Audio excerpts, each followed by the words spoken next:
announces the World Championship of Online Poker. $2.1 million. More than 10,000 players. 33 events this year. And for the first time, $1 million score. WCOOP 2009, what a Over year. 2.2 million for first, that's The insane. taxi driver who satellited in takes home $1 million. Crown-up guy is the world This kid is one to watch. Sean Deeb consistently crushing WCOOP. What a lineup. Adrenaline 7105 titles in one series. And it's PT Fisherman who reels in the main event trophy. 2021, the year of Talal. WCOOP is still the title every online player wants to win.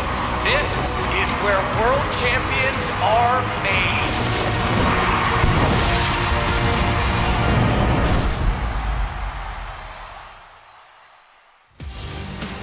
Welcome to the PokerStars Arena and the 2022 World Championship of Online Poker. As WCOOP enters its penultimate week, we have another championship event, the $530 women's event. 78 total entries, prize pool of $65,000 as per the guarantee. 9 players remain at the final table, competing for a first prize of nearly $16K, and of course, that championship trophy. Hello everyone, it's James Hartigan alongside Joe Stapleton. Hello, my babies. Joe, let's get straight to the action. We have a final table that is headlined by 2 players, one of them a former PokerStars ambassador, Charlotte von Brabander, the other a current PokerStars ambassador, GJ Reggie, aka Georgina James Reginald, who fortunately is not going to lose any more chips as we see Duet win the first hand of this FT. And the good news is, guys, is we're not going to be mansplaining everything this evening. Maria Ho is with us in the PokerStars Arena. Hello, Maria. Hi. Yeah, get me in here quickly before any of that happens. I've got a suggestion, by the way, for Duet, James. Since Duet is playing out of Mexico, how about we just say Huet? Ah, I like where your head's at. Should highlight, this is an international final table. 9 players, 9 countries, or 9 nationalities covered. Cool. Let's just see how this plays out. Billionaire 8 is going to take that down. And Billionaire comes into this final table as the chip leader, playing from Mongolia. We have Ray Larita from Andorra, Huet from Mexico, Lou 199511, who will henceforth be known as Lou, is the obligatory Brazilian finalist. Mer is in Ukraine, GJ's in the UK, Acumen Plus in Canada, Charlotte von Brabander, who has her opponent dominated here, needs to fade a spade, and does to get the double up. Schlott is from Belgium, and then we have Mer from Ukraine, already highlighted Mer, and Leo playing from Germany. Mer has just become the short stack, by the way, fewer than 10 big blinds after doubling up Charlotte.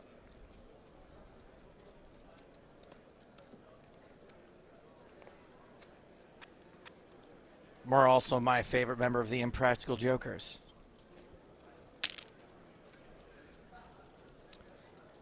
I thought we were going to get a wise man's gift gag there, but it's not quite the festive season.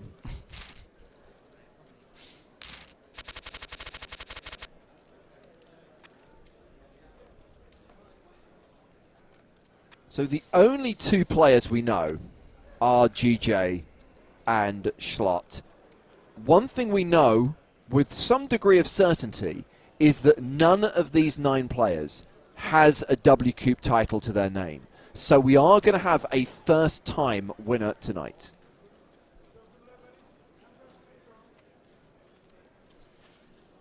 And hopefully the broadcasting of this event causes a bigger turnout for it next year. I'd like to see this number in the triple digits at least next year. Well, we have the raise here from the chip leader to 50,000.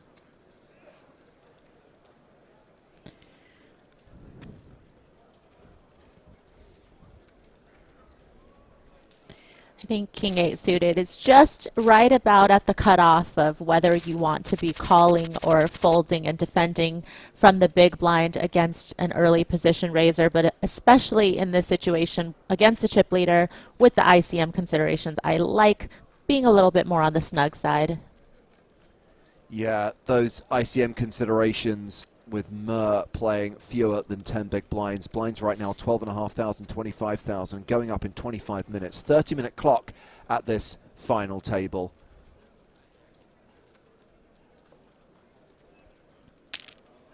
I guess we're at a point where the prize money jumps aren't too big just yet. I mean, not to say that a few $100s isn't a few $100s, but it's not thousands yet. Yeah, it's not even a buy-in yet.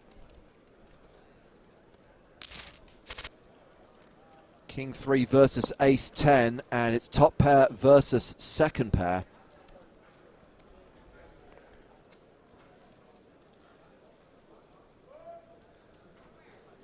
Rita is a 4-1 favorite. Bets 62.5 into 204. Gets the call. Ooh. 2 pair for Jouet.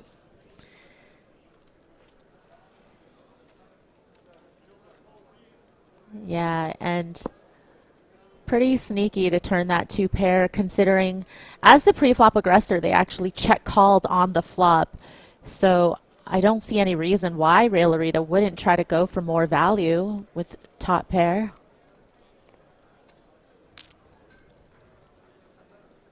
Yeah, and I wonder if this is the point where the trigger gets pulled and whether we get a check raise all in.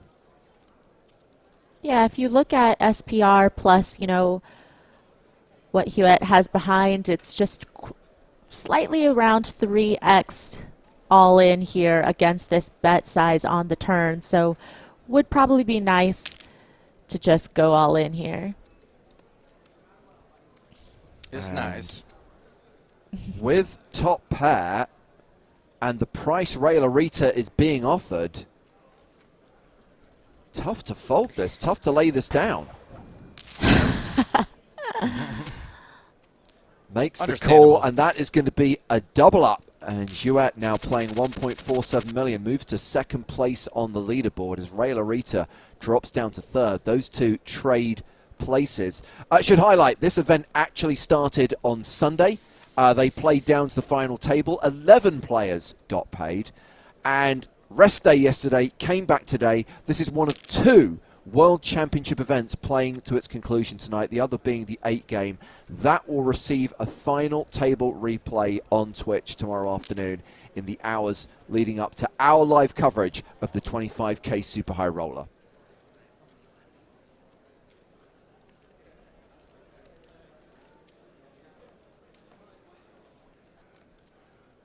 What does Billionaire do with the Spraggy? Yeah.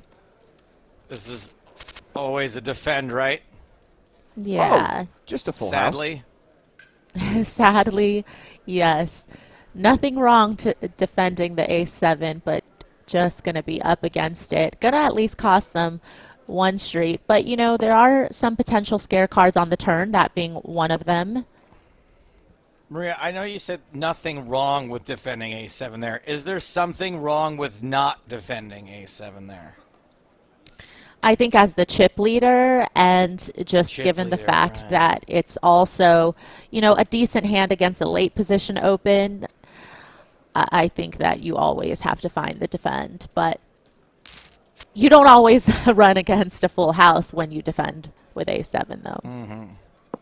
Okay, well, we've got a 4-heart board, and I wonder if when Lou makes a value bet on the river, Billionaire can get away from this ace. 269.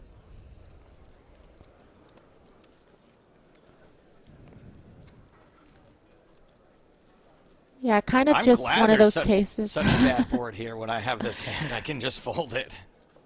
Yeah, you would think, right? I mean, it's just one of those runouts where when you try to slow play a flop boat, you're just not going to find many hands that can call you there on the river.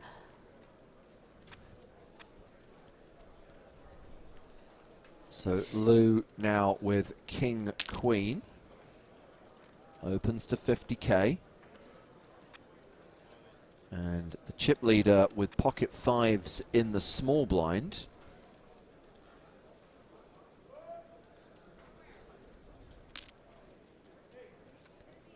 Flats. And, oh, we got a disco.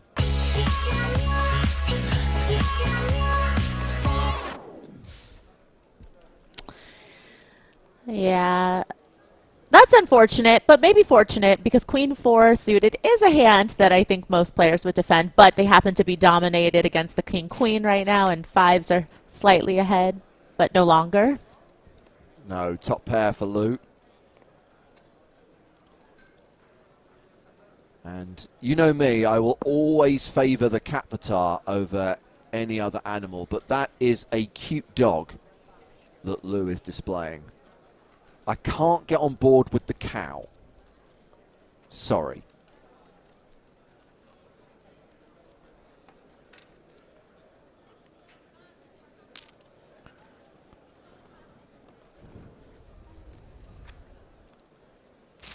Cow's a little Mongolian beef.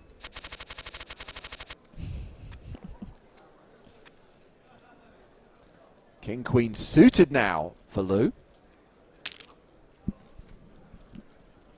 Again, Is that a opens Grogu to cup? Sorry, 50K. got excited.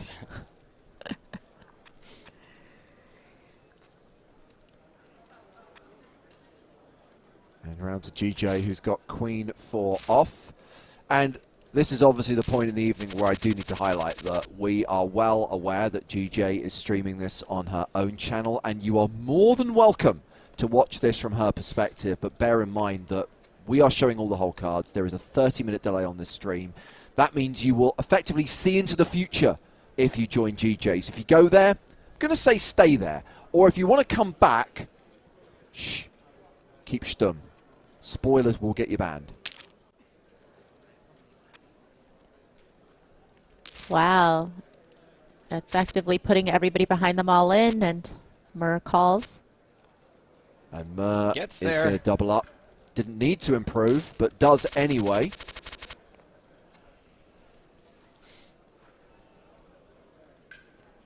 And that means Acumen Plus and Leo are pretty much tied for last place right now. Both players hovering around the 10 big blind mark.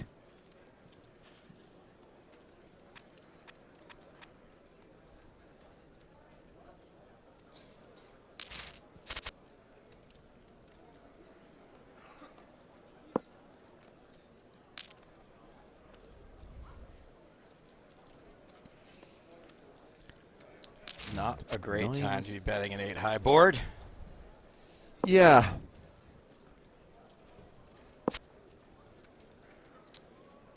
What a run out for nines. Nines do have a lock on this. I think I'm right in saying, Joe, that when Charlotte was on the PokerStars roster, she was a friend of PokerStars. I think that was the branding that we used back in the day. I think so, because she was like one of those, she was like a gamer crossover. I think Counter-Strike was her game.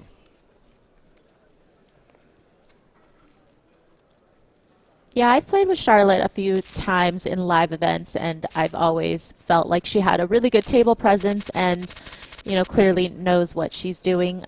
Gets, doesn't end up getting called by worse, but that was a nice sizing for value with the nines there.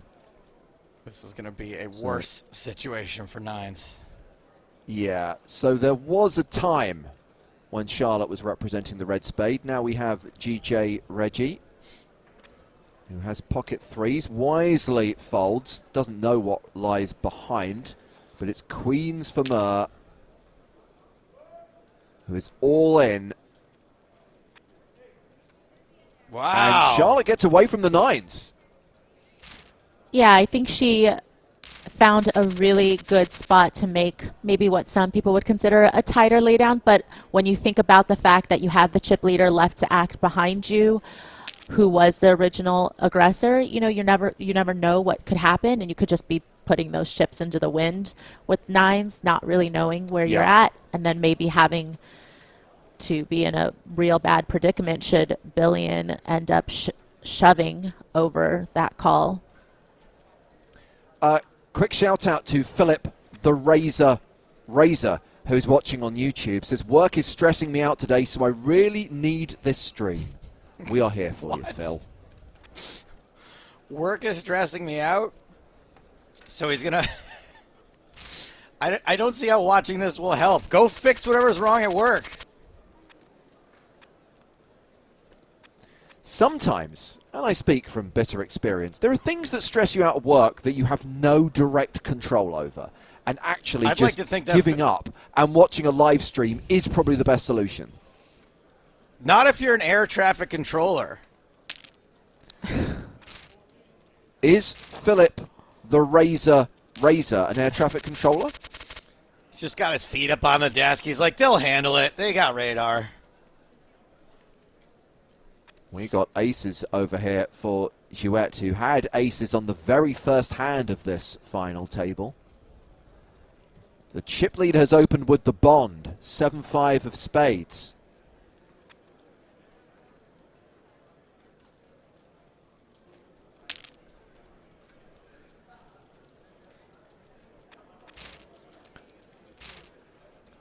And folds to the re-raise. Game King asks, the possible return of live poker? Do you want to tell them or shall I? No. Yeah, the live poker may be returning soon.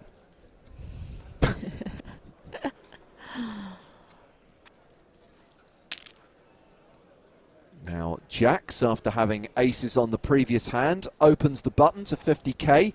Ray Larita folds deuces. Billion A defends with 10-6.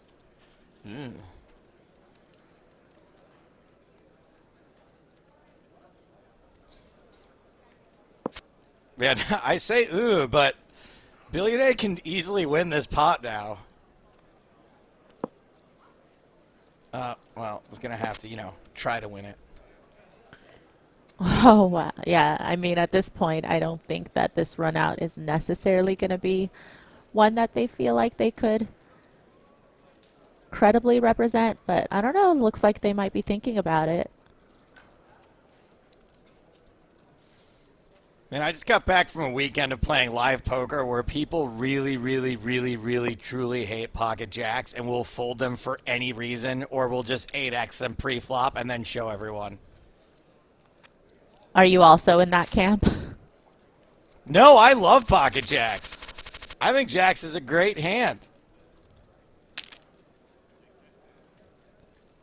GJ in action, opening under the gun with ace-10. Ace-8 for Luke. Folds. Acumen plus King-Jack. The old Kojak. Who loves you, baby?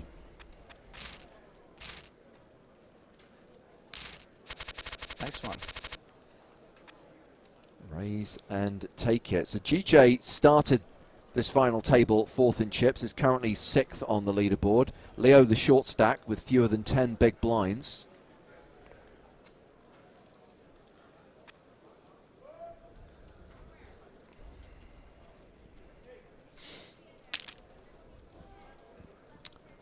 Got a Jack-9 open.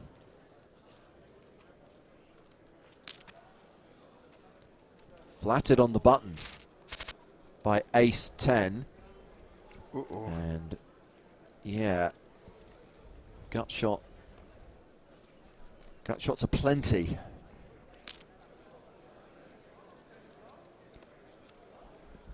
$50,000 and 25. Yeah, certainly not going to be folding the ace-10 to that sizing.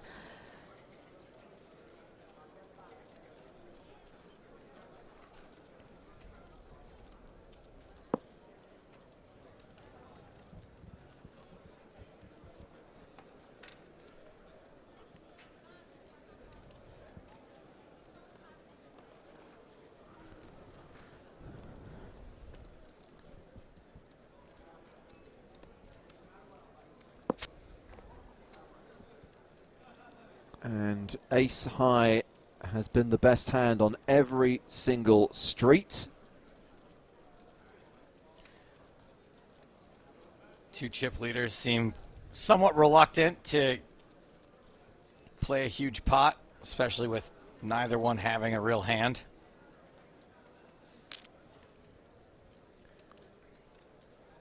An Interesting. 80k bet from Jack High. Yeah, I mean, I Decently think hero the sizing certainly does keep hands that are weaker than, say, top pair, which would have most likely bet twice, you know. So I like it in the sense that it makes more sense than if you went for like a polarizing sizing, given the fact Yeah. that you checked the turn and it worked.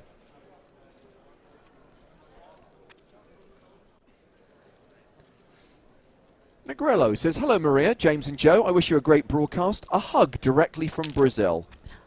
Oh, that's very nice. That is We very send all the nice. WCOOP trophies to Brazil and we get hugs in return. I'm only now starting. Brazilian hugs got rid of him. I was going to say, and I finally am feeling comfortable with hugs again. So, good timing. Oh. I note here Ace Queen versus Ace King. And I'm kind of feeling for Ray Lorita here, who started this final table second in chips and could get crushed here by the dominating ace. Mur could be set for another double up. I love a Rail-A-Rita. That's the drink that I order the second I go broke from a poker tournament. I'm going to need 6 Rail-A-Ritas, please. Well, there is the all-in from Mur. Charlotte von Bravander can get away from 7-4. Ray Lorita, however, may feel they have to call. Fires the horseshoe, is behind, Chop? and that is going to be a double up for Mur. Ray Lorita left with 333k.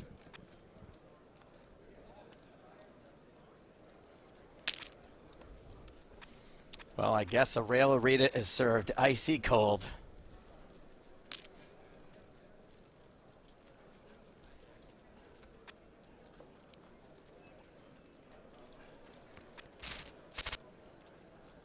Ace 10 versus Ace 9. Another domination situation in Mur's favor. Here you go, James. Hey, Mur. Yes. Where's gold and frankincense? Huh? Where's gold and... Hey, Mur, where's gold and frankincense at? It is a valuable balm. A bomb?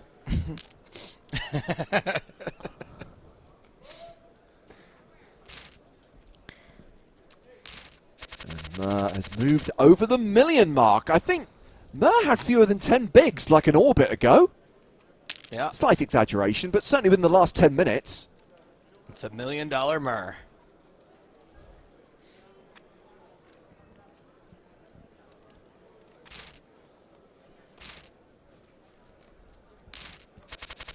GJ, below average stack. Average right now is 866,000. Blinds will be going up in 7 minutes' time.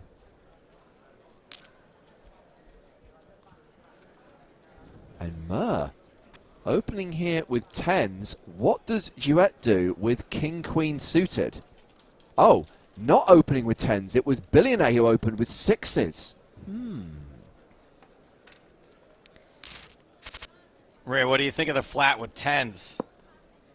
Yeah, I mean, I think it makes sense, you know, because again, with ICM, you don't necessarily want to get into a huge pot pre-flop against the chip leader who has you covered, even though if you know that they could be potentially opening a bit wide.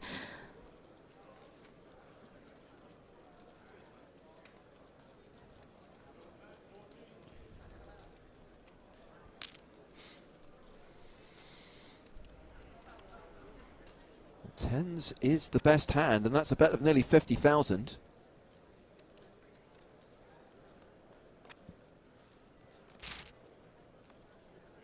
And look at Mur go, now third in chips, with all 9 players still remaining at the final table of this World Championship event.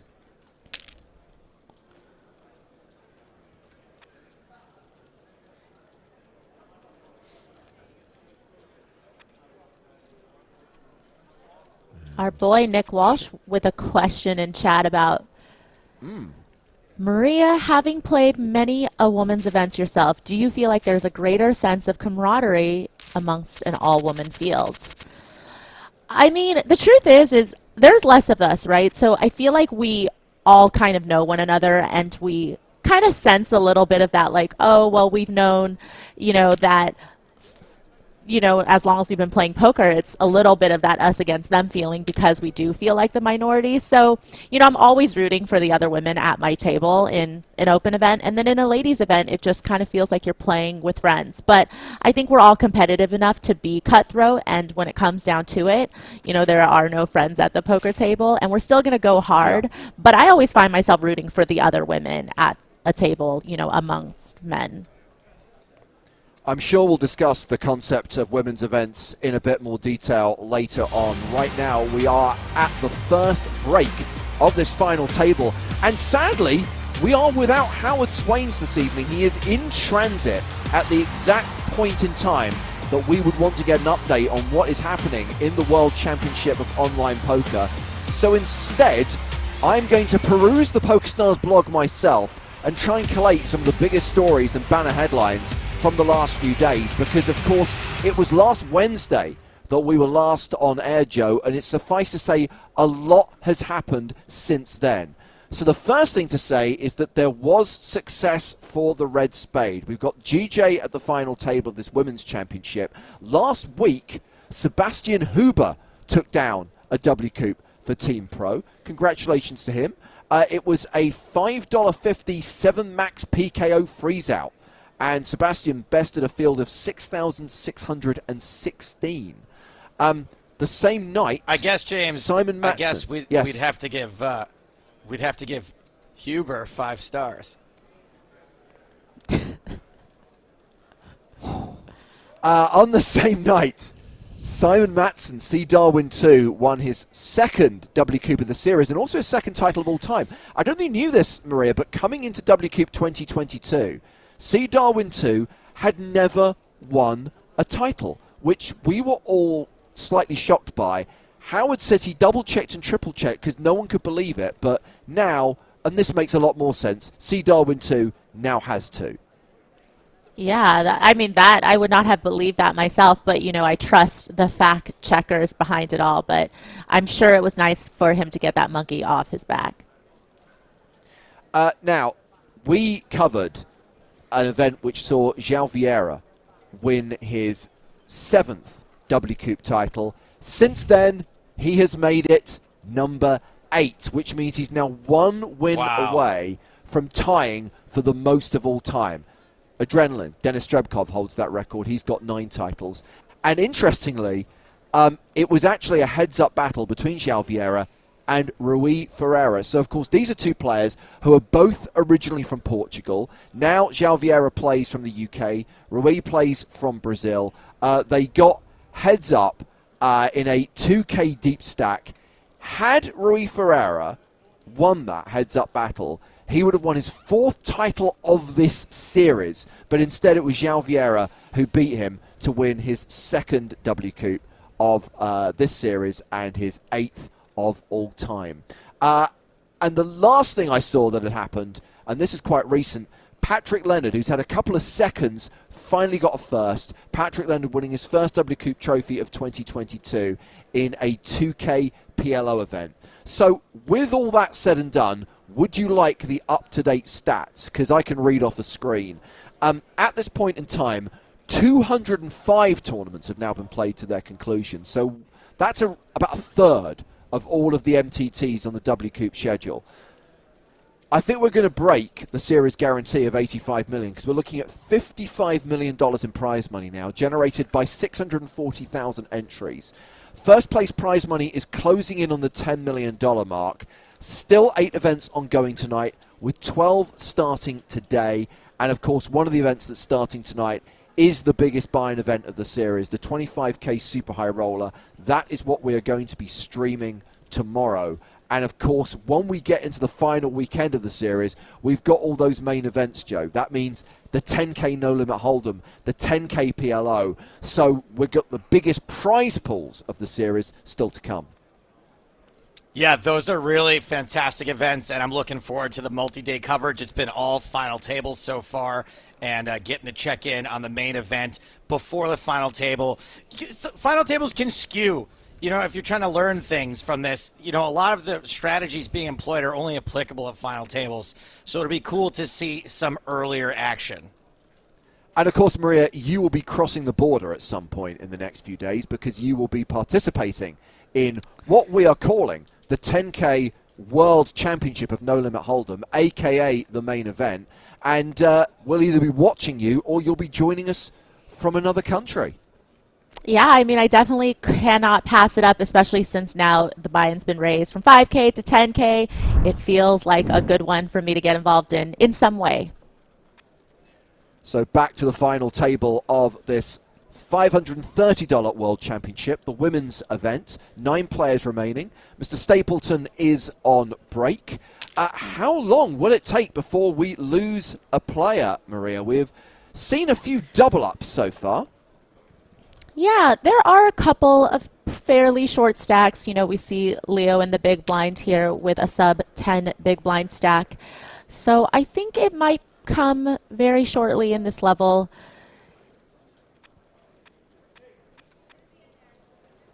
We've got the King-Queen re-raise from Lou, which gets through. By the way, I'm sure there were a few stories, a few notable names who've won WCOOPs in the last few days who I may have missed. Howard will be back with us tomorrow. We'll get a full update from him then. Also worth highlighting that we are going to be recording a podcast this week on Thursday, our kind of mid-series update for Poker in the Ears, and Howard will be a part of that show as well. I didn't really know Howard got time off. I feel like, I mean, during WCOOP of all times. Yeah, I mean, strictly speaking, he's still working because he's doing the updates to the blog. It's just unfortunate that during our kind of broadcast window, he was not available today. But, you know, I've made my feelings on the matter known to him.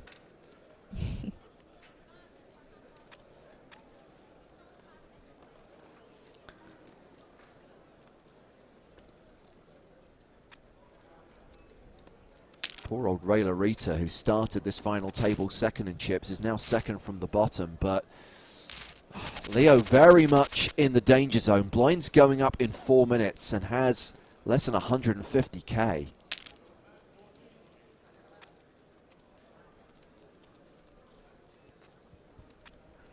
Ace King open from Acumen Plus. Ace 10 on the button for GJ. Not going to play it. Yeah, I think you'll see everybody tighten way up, just trying to wait out Leo with that short stack. But what do you do with sevens here? I guess that's assuming no one opens the action. That has happened. Jouet has opened with Queen 10 suited. What would you be doing with sevens, Maria? It's just tough because, you know, you probably feel like frequency-wise it seems like Jouet's been a little more active. And so, again, that's probably going to factor into GJ Reggi's decision to shove here. Georgina James Reginald gets the shove through, now has more than $500,000 and picks up queens on the very next hand. Well, if sevens are borderline, you can't go folding queens.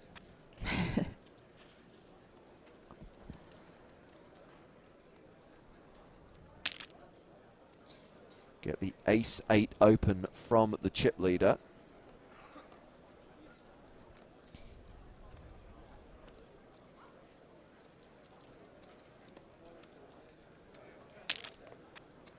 And GJ all in for the second hand in a row. And now playing more than 650,000. GJ 6th in chips.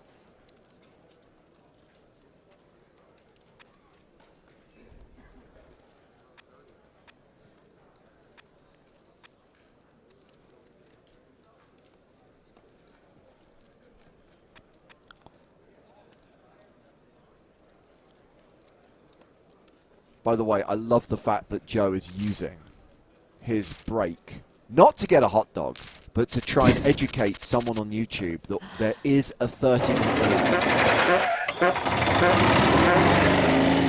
delay. Clearly he's given up, and now he's going for the hot dog.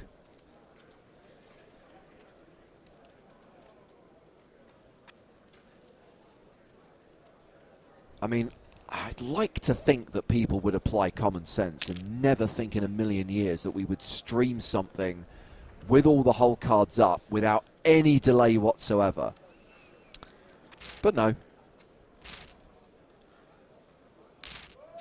And again, I think I think the one thing I just wanted to quickly say, Maria, and I think it is an important thing which we highlight frequently.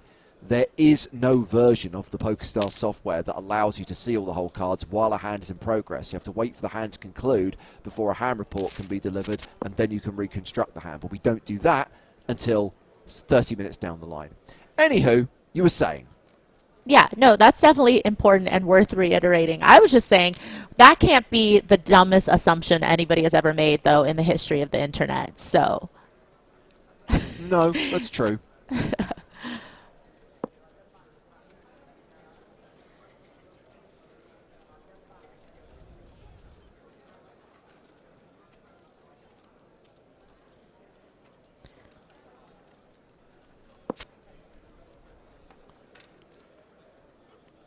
Hewitt not really trying to go for value here against the chip leader on the turn.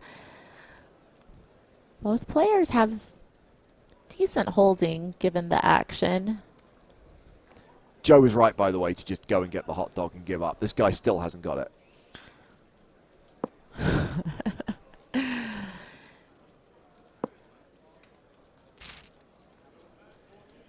Okay, here we go. 15-30 blinds.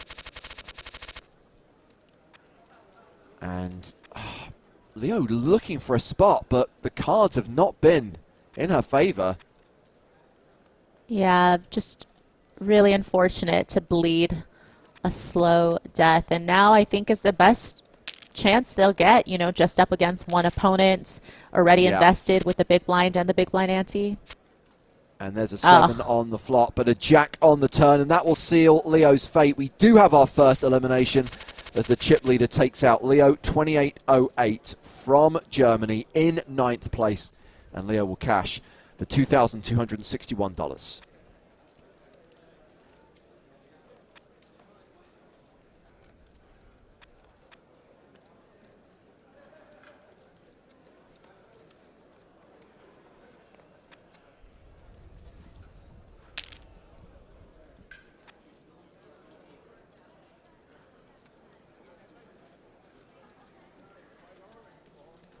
King 4 versus 10-4. Monsters.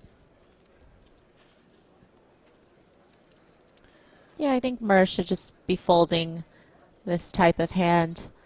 Even against a min raise, I don't think you need to defend everything. Okay, but you could 3-bet. I'm sorry, I did not take that into consideration, but didn't know that 10-4 would be the hand combination one chose. But if we're just strictly speaking against the fact that their opponent was the chip leader on the button, I feel like those were two good reasons to go for the 3-bet there.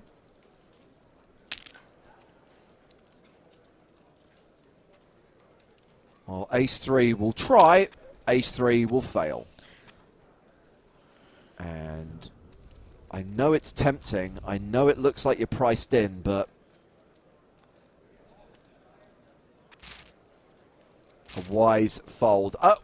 Should point out that StatTrick has done sterling work in digging up information about the players who've made this final table.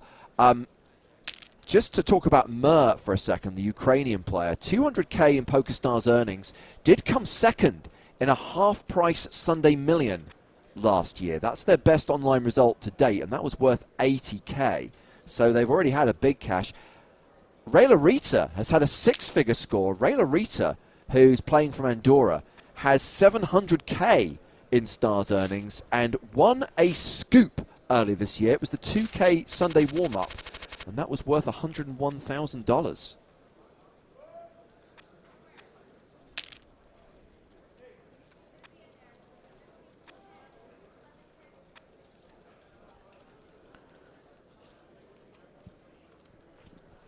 GJ in a good spot. Yeah.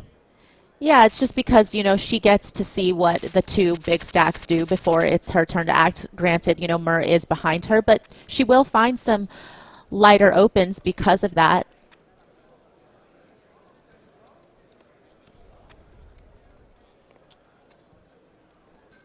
Acumen plus in the small blind.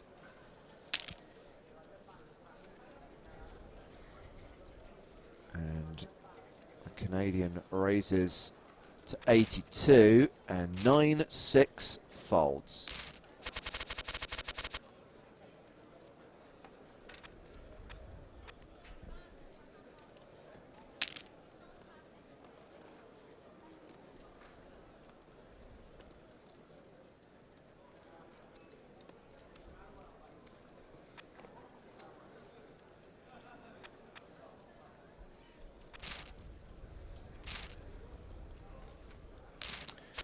I think Nigo made the observation earlier on.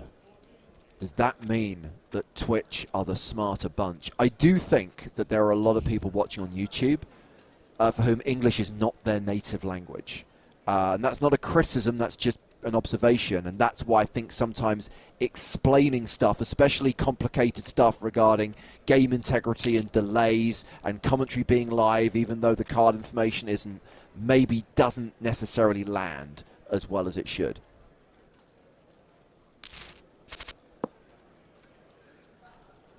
Well, 10's still ahead, but open-ended straight draw, what's not to like?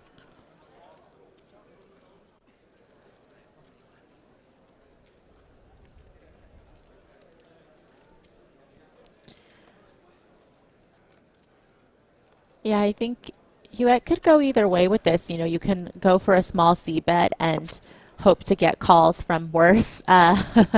Give your hand some protection, but this is a bad card. Could have been worse, could have been a 10. Good point.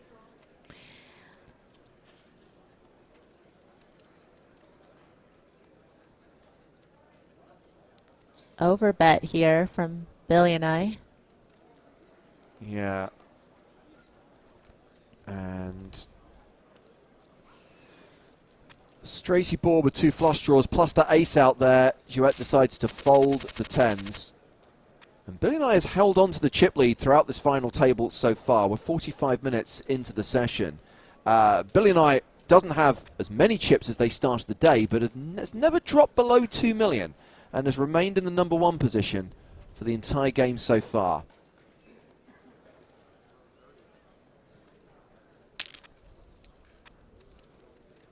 King 10 all in. Ray Larita. Up until that hand was the shortest stack. Acumen Plus is now the short stack with around 11 big blinds.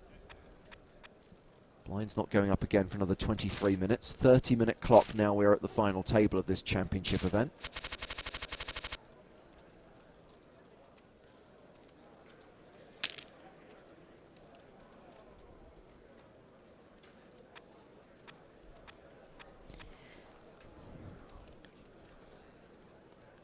Interesting spot for Mur, I think, with this type of hand. You just want to flat against a 20 big blind open from under the gun.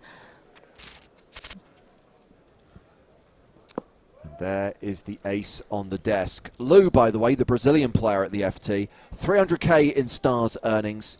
Came 7th in a WCOOP earlier this year. It was a $109 freeze out, and that cash was worth 7k. That's their best result yet. So if Lou can get third or better, they will have their career best result tonight.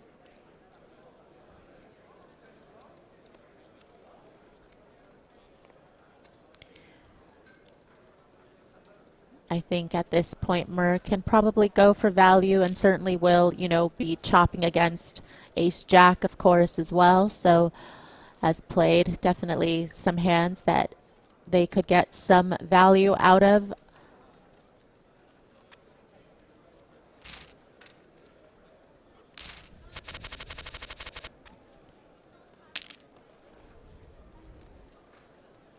Now it's ace-10 of spades for Jouet, who opens to 60,000. On the button with jack-6 of diamonds. Doesn't get out of line. Charlotte van Brabander in the small blind with king-3 folds. And Lou, 8-6 of spades. Might defend, does not want to see spades. You're in luck. That is pretty decisive for the Razor, who continues for 82.5.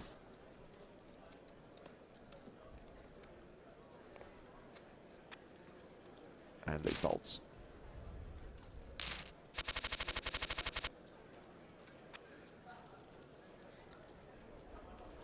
Kings for Ray Larita. Does not jam. Raises to 60,000. Is anyone going to call this, though? Yeah, kind of unlucky that one of the bigger stacks wasn't in the blinds this hand, because certainly their defending range would be wider, but, you know, Acumen can't really profitably defend that hand from the big blind. Ray Larita with another decent holding. Ace-10 under the gun, opens to 60k, gets folds from everyone.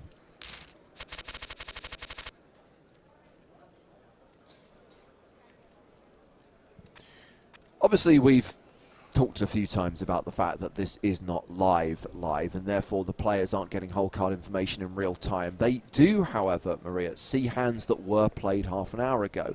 And based on that, do you think anyone's likely to make any adjustments? Are we seeing anything here which someone could capitalize on? Maybe perceived tightness from certain players?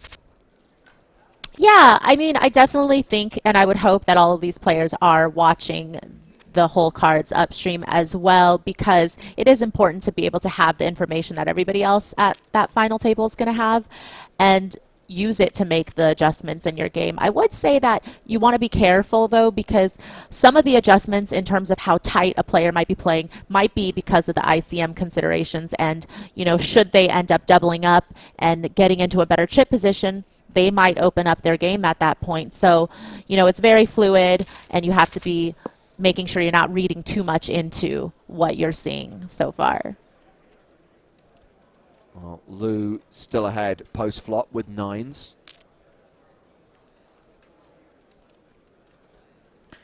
$42,000 into 165,000. Billy and I calls with ace high.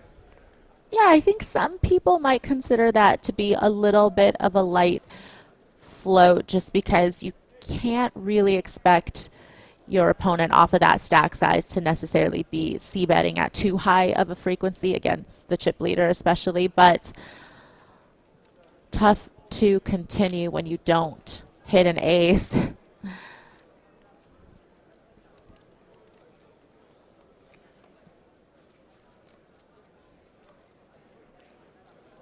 now leads for 75,000. I don't know, with just the king out there, I'm not sure I'd be folding 9s. Yeah, I don't think this sizing is going to get it done. And if the 9s decide to just call here, you know, I think Billy and I is going to have to really go for it on the river in order to get the 9s to fold. Boom. Wow, Lou just shoves. Billy and I has dropped down to 2 million, still has the chip lead, and is still ahead by a significant amount, around 700k. But a reminder, Billy and I at one point did have closer to 2.7 million chips. I think as the short stack, this is as good as it's going to get for Acumen. And gets a fold from a hand that had them dominated. Yeah. Acumen still short. That's why it's really important to preserve your fold equity. You know, they were just kind of getting down to that point where they were very slowly losing their fold equity, but that was still enough chips where, you know, Duet was like, oh, it's too much of my stack to call and perhaps be dominated. Yeah. Look at this button raise from the chip leader, 10-5 of diamonds, and both blinds fold. Ace King of strawberries for GJ, Ace King offsuit for Jouet. But it's Kojak that opens, Lou raising under the gun with King Jack. There's the re-raise from one of the Ace Kings. And will GJ shove with the other?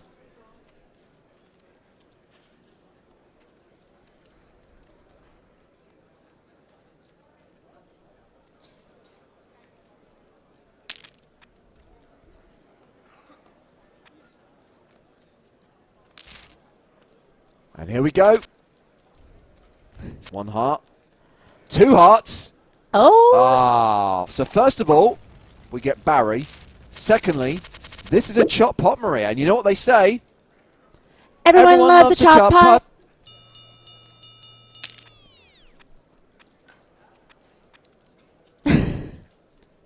There was no time for Street Flash there. I know that GJ had the royal draw on the turn, but, you know, it kind of happens very, very quickly.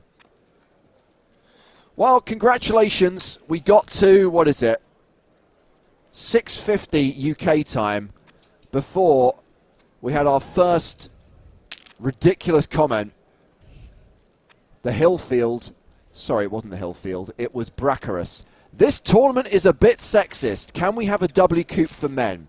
How about the other 321 tournaments on the schedule?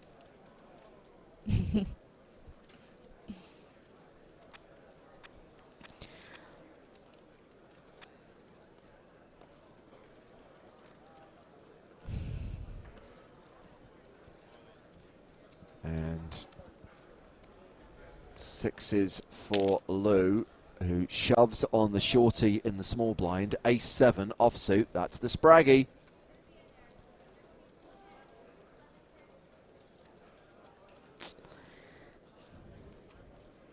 Yeah, I think it would be one thing to be the person shoving, but another to call off for your tournament life. So I think for that reason, they will probably fold. You just, you know, won't really love the type of hands that you're going to be up against when you're not the first person in.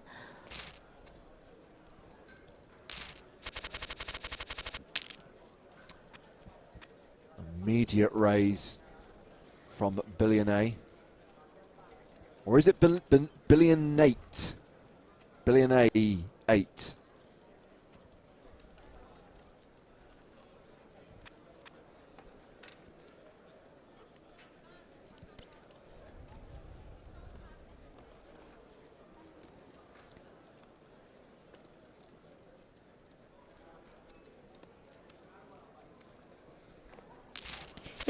Yeah, it definitely feels enticing, the 4-3 of spades. You're pretty sure you're live in this spot, you know, but also if it doesn't really come flush or a straight, you're not really sure what to do when you have bottom pair.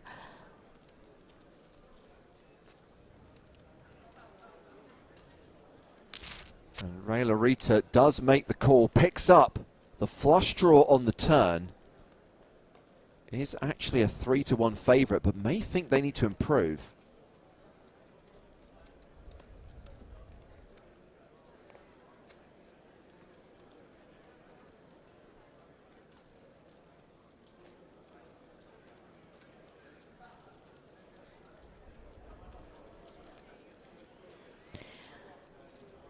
Yeah, Billy and I with, you know, a pretty interesting hand that seemingly should have a lot of equity. 2 overs, straight draw.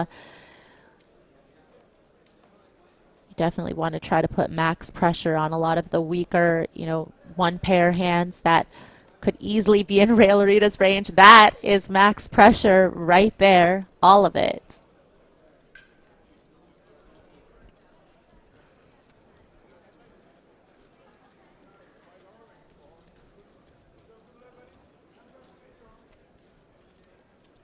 And this is really unfortunate. You know, you're sitting there, you had bottom pair, you continued, you turned more equity with the flush draw, and now you just really aren't getting the right price.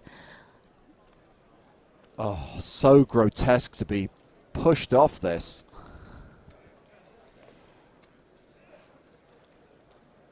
No way of knowing that you actually have 75% here.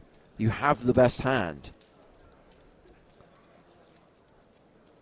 Yeah, and with the double flush draw and the straight possibilities, it's not inconceivable that Billy and I would be doing this with a better hand. You know, say an overpair that perhaps is just looking for protection.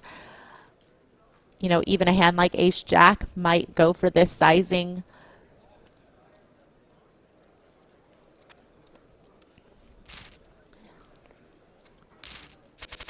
And the big stack bully pushes Raylarita off the best hand. And Raylarita is shortest stack at the final table. Raylarita and Acumen Plus both in the danger zone. Danger zone.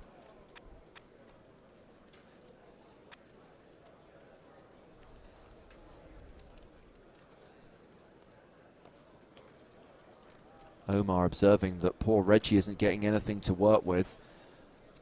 Had those opportunities earlier on with sevens and queens to pick up blinds and antes and some dead money.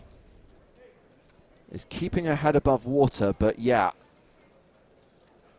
I think it's also really, really tough, Maria, for anyone to do anything too creative when you've got two players with 10 big blind stacks. Definitely. But luckily, you know, the structure is still really good. You know, you see that in 10 minutes. We're only moving up to 35K big blind, which, you know, another blind level that I'm sure you love, James. I will allow it.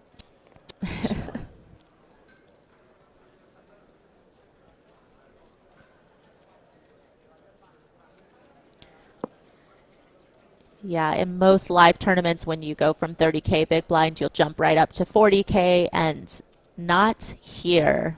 Especially, you know, in a championship event, it is nice to have a better structure so that the cream rises to the top.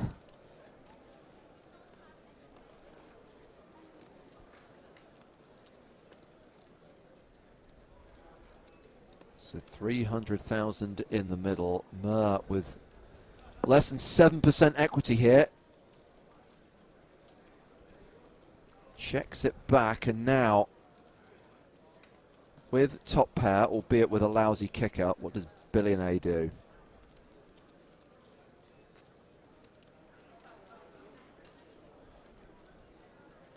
Yeah, certainly some reasons to, you know, just try to bluff catch with this type of hand. It's not extremely strong. You're not really sure if you will get called by worse very often, especially when that flush runs out as well. Does go for a small sizing. Less than 1/3 pot. And Mer. This would be an incorrect hero call with ace high.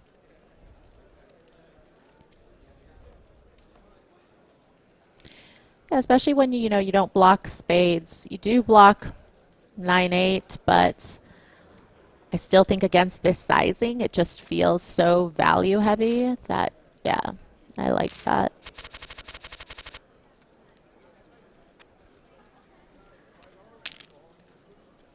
Here comes Charlotte opening with ace 10 of hearts.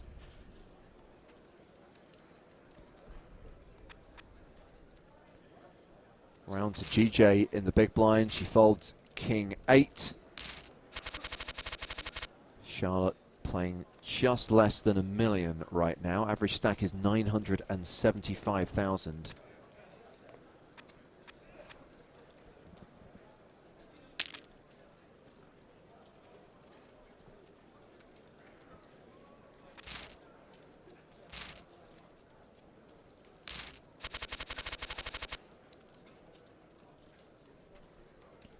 Lou with king queen opens under the gun to 60K.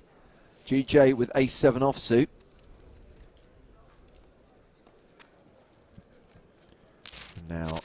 Charlotte defending with Jack 9. King high still ahead on an ace 7-3 flop.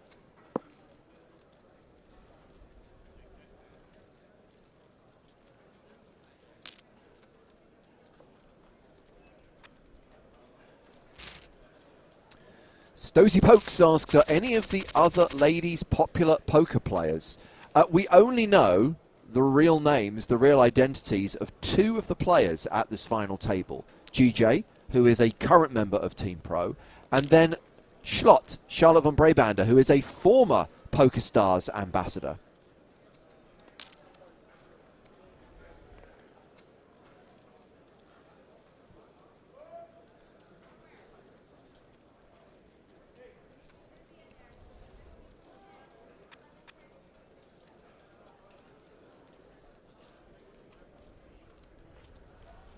So GJ going to play this one. Flats the raise in the cutoff, but here comes the shove from Lou, the squeeze, and picks up that perceived dead money.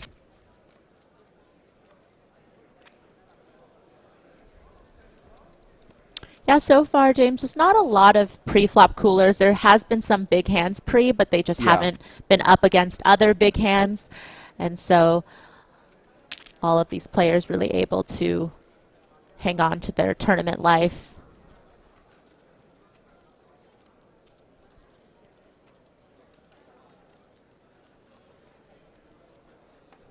Chip leader opening with King 4 of clubs, and here comes Charlotte with a 3-bet on the button with Queen 9 of diamonds. Yeah, I really like taking this type of hand as a 3-bet. I think especially when you perceive the opener to be wide. It looks so strong coming off of that 25 big blind stack, and it does get through. Yeah.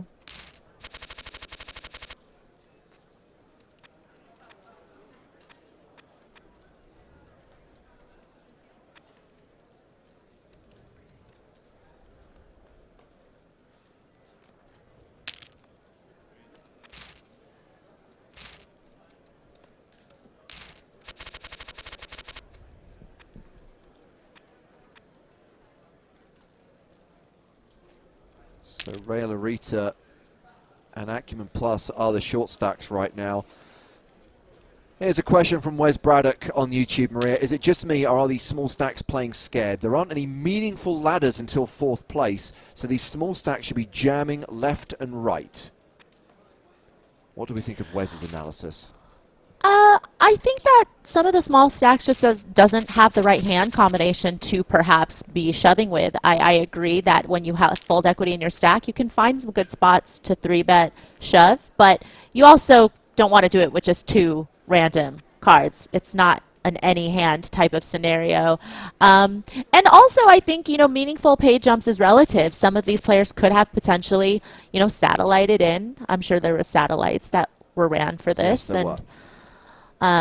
So maybe they didn't buy in directly for $530. And if that was the case, then even getting a $400 pay jump would be significant.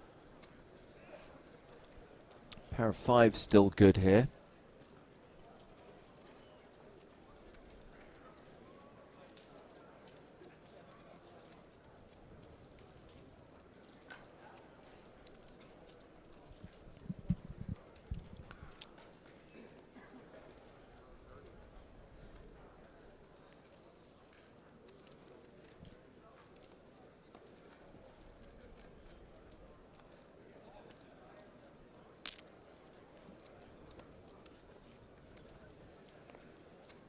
And Billionaire leads for 120,000.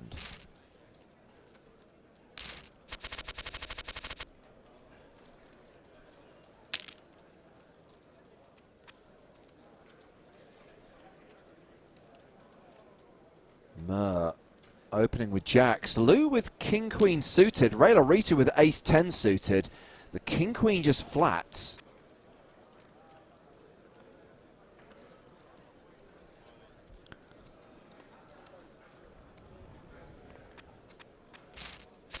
Wow, yeah. I mean, what a flop for ace-10 of diamonds. I'm slightly surprised we didn't get a squeeze there from Ray Larita.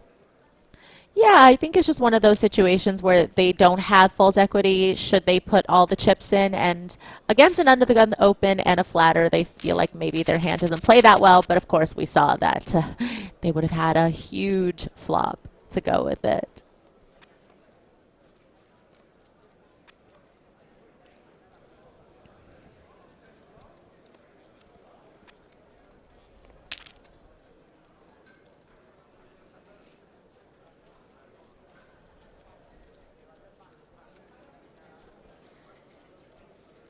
King 9 of clubs is open to 60. The chip leader has ace 3 of spades on the button.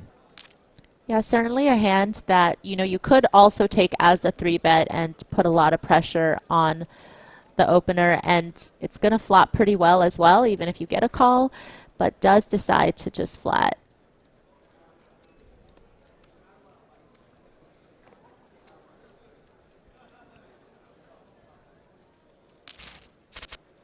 Three-way to the flop, which is 10-7-6. From Domination worst to rotation first. in Mer's favor.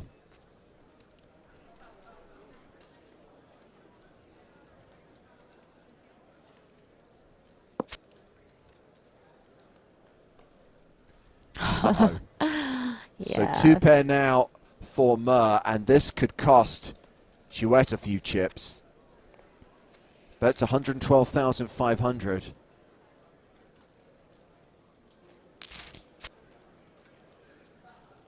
Oh, just a full house. Yeah, perhaps the diamond might be worrying. And we have reached the quirky blind level that is 17,500, 35,000. Acumen Plus is playing 10 big blinds here, has ace queen, is all in. Question, GJ with nines, what should she do?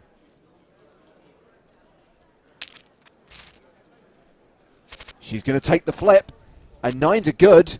Nines are holding.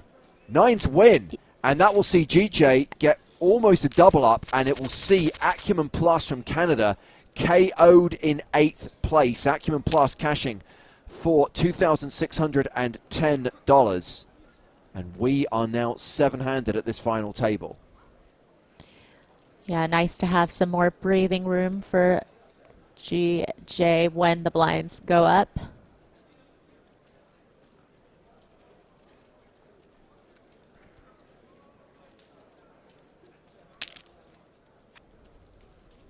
Jack 9 opens, ace king re-raises. And Billionaire remains chip leader with around 2.5 million. Ray Larita got that ladder, by the way. Ray Larita now guaranteed at least 3K.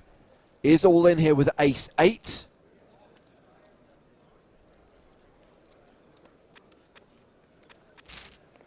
And does not find a customer.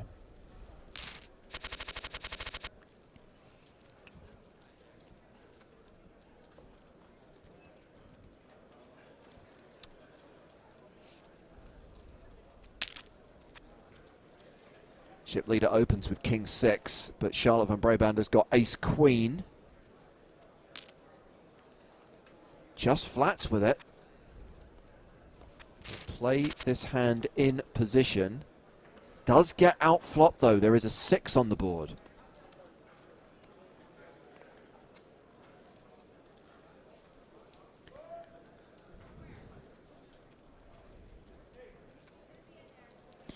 Yeah, I think this is the type of board where, as the pre-flop aggressor with, you know, also some potential for that backdoor flush draw, even though you might not know where you stand with the 6s, you certainly are going to find a continue in some way. But also knowing that perhaps your opponents are going to be flatting with a little bit of a stronger range because Ray Larita is really short and they are considering that. It's not bad to play it as a check, of course.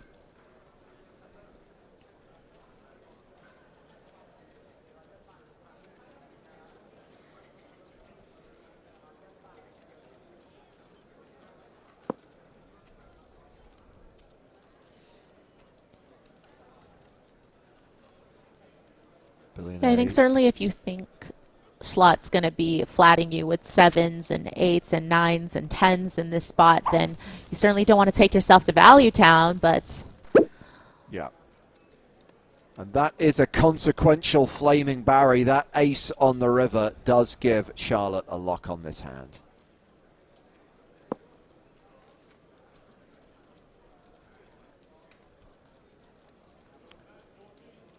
But if she value bets the river, Maria, is she going to get paid off by a 6? Yeah, I think it feels like there's going to be a lot of ace-x type hands that could be in Charlotte's range here, especially as played, you know, willing to check the flop and check back at the turn. Yeah. So Charlotte hovering around the million mark. Average right now is 1.1 million. And GJ with ace-king. And for the second time at this final table, she has ace-king when another player has ace-king. That player being Lou from Brazil.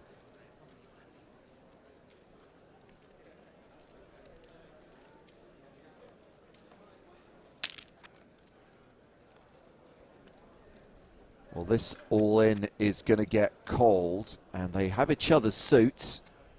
Spades working for Lou, diamonds working for GJ. Otherwise, this is going in that direction. Maria, it is another chop pot, and you know what they say? Everyone loves a chop pot. The first one I'm told was better. Ugh. I can't win, James. When I start out too good, it's hard to match it the next time. And when I'm terrible the first time, I have less confidence going into the second time. And then it's just worse after that. It doesn't help that the delay is not consistent. It's not like I can say, okay, I figured it out. It's however many seconds. It varies as the stream continues.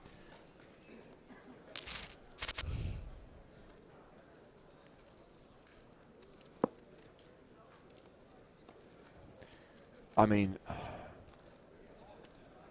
thank you, whoever just deleted that person. If you could actually delete that person and not just that comment, might be good for the planet and the human species.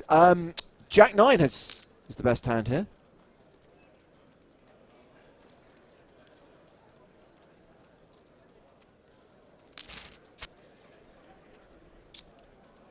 Jack 9 is no longer the best hand. It's 2 pair, but 2 pair is not as good as a straight.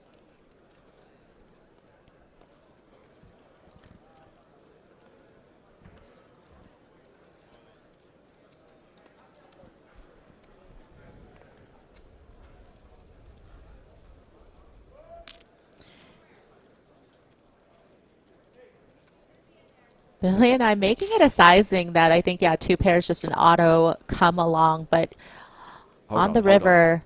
7, 8, 9, 10, Jack, Queen, King. We've got a 7-card super straight. If you bet on the fortune bonus, you're going to get a share of the jackpot. This is the one time when you forgot to put a dollar chip down, isn't it? This is the one time that you forgot.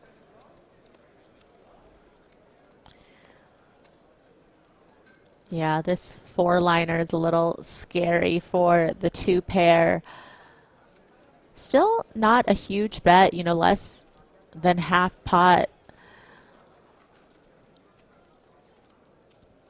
If Murr can somehow feel convinced that Billy and I is perhaps betting a busted flush draw. Don't do it.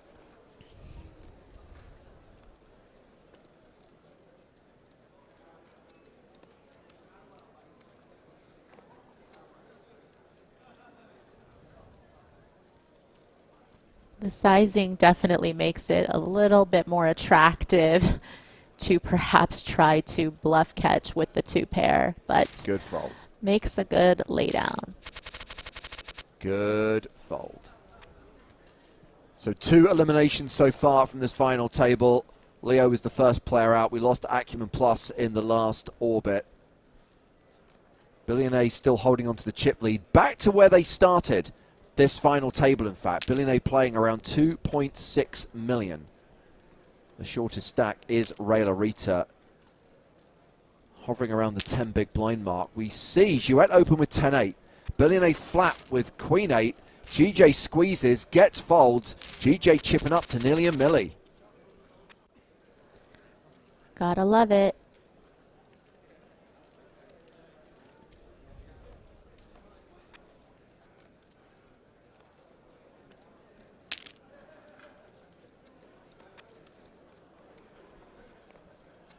Nines open, 8-7 suited for Murr.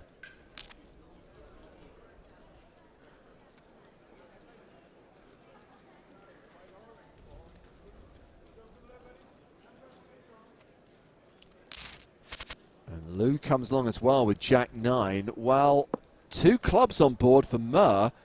Nine's still the best hand for now.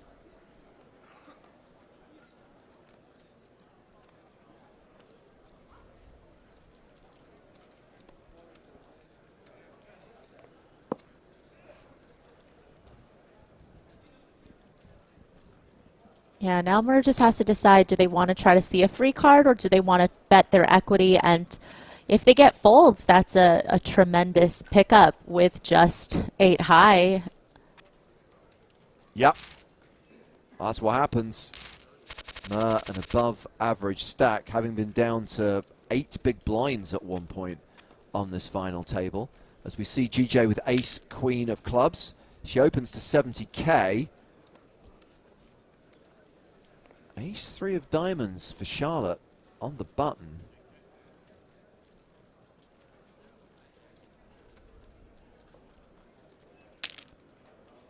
But it doesn't get to Charlotte. Murr decides to re-raise with King 9 offsuit. Yeah, and it's not the first spicy. time. Exactly. It's not the first time we have seen Murr put in a light 3-bet. You know, we saw that 10-4 offsuit against Billion Eye, but GJ's hand just good enough to put in the rest of her stack.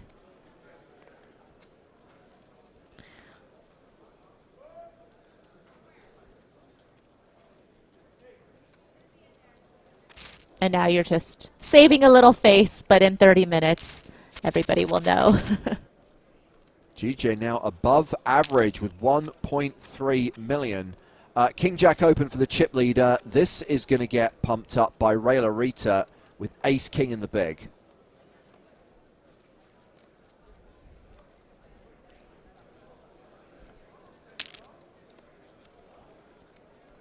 There's the shove.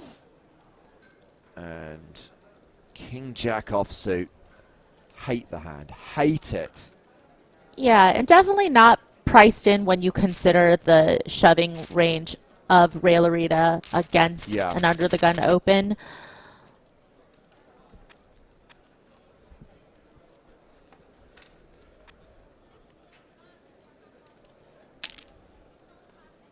Lou with ace 10. Ray Larita with ace 3 of strawberries.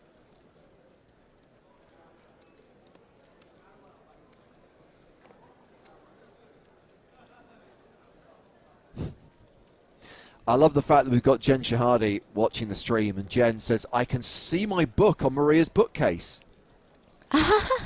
Yes.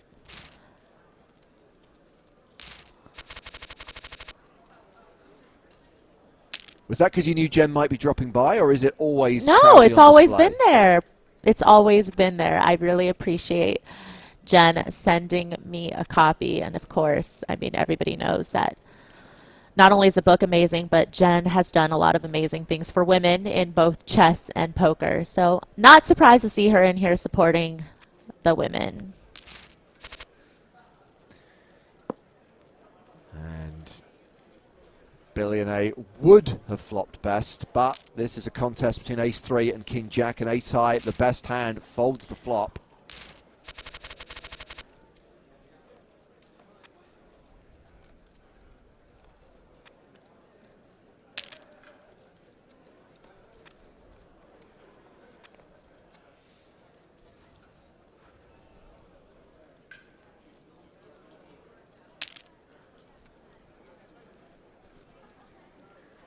deuces all in. Mur is definitely up in the aggression.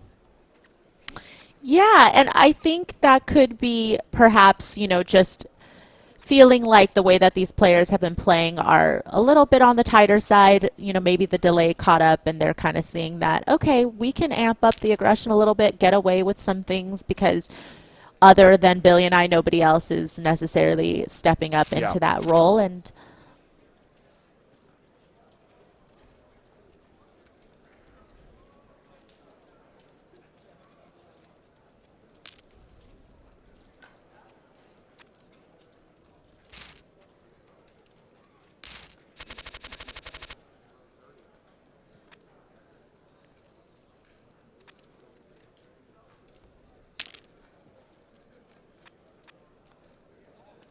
Ace 10 opening from Billionaire. Lou with 8-5 of spades.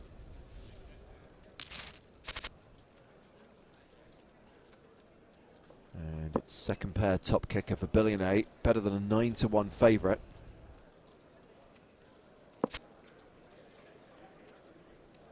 Pair of 8s now for Lou.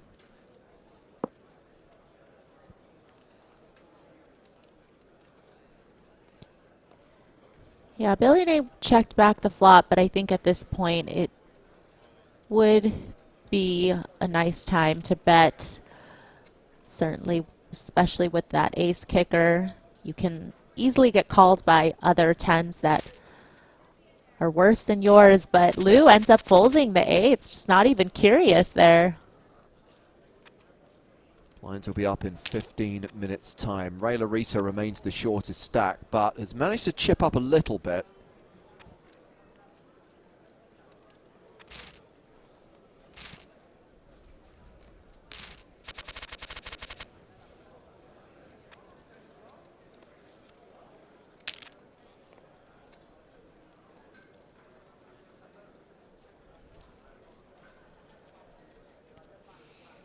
Opening with 9-5.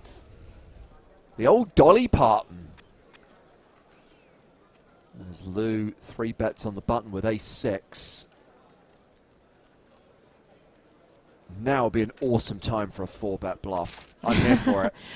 No. Right? How out of line is Mur willing to be? Not that out of line.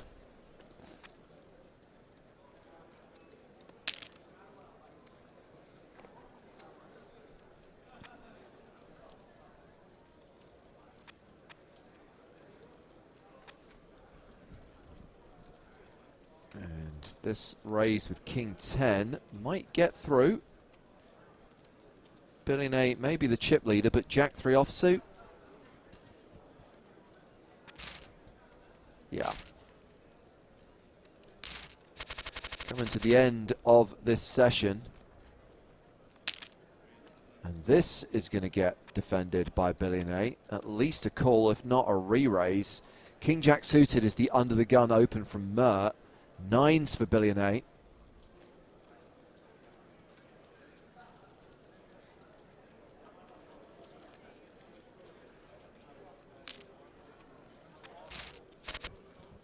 It is a flat, and it is a set for Billionaire. And that Mur should has a couple of backdoor draws, Maria, which means Mur is going to continue. Yeah, this definitely makes 9s a bit easier to play post, especially now you're hoping your opponent opened the action with a big ace.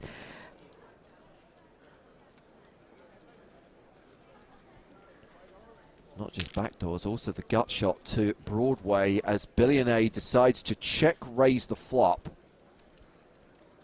And this could get expensive. Mur makes the call.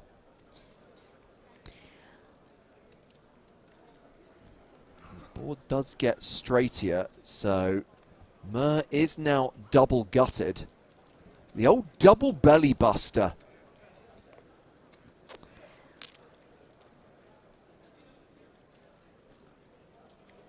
Yeah, just a little over half pot out of the set of 9s.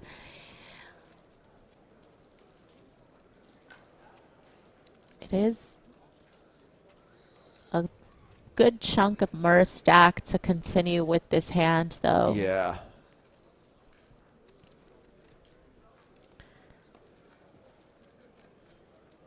A lot to chase that straight. Makes the fold, and Billionaire ends the session where they began it as the chip leader. In fact, Billionaire has increased her stack during that session, now up to 2.8 million.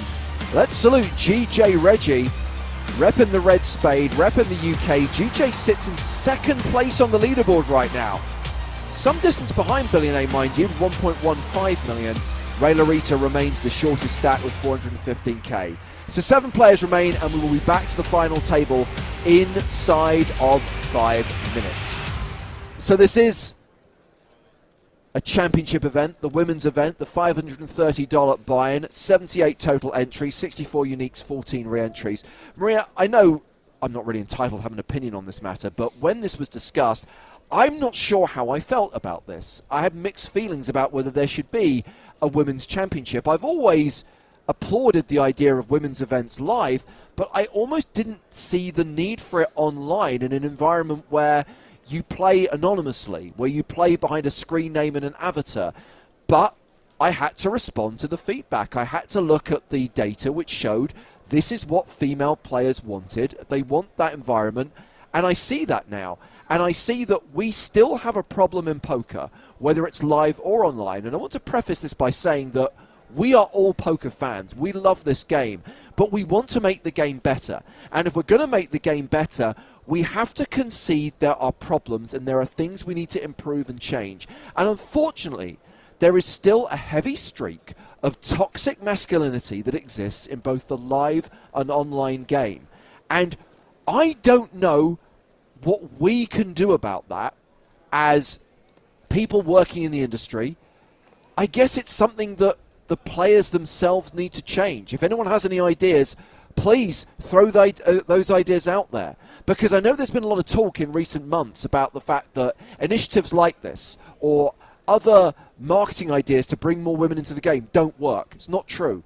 They do work. The problem is the moment you release those new players into Gen Pop and they are confronted by the reality of poker, I can understand why they would be turned off. In the same way that we wouldn't tolerate racist abuse at the tables, in the same way that we shouldn't have to tolerate people having temper tantrums or giant man babies having swear-filled tirades at other players, sexist comments, misogyny has no place at the poker table. It is not the part of anyone to endure it, put up with it, grow a thick skin. No, we have to stamp it out.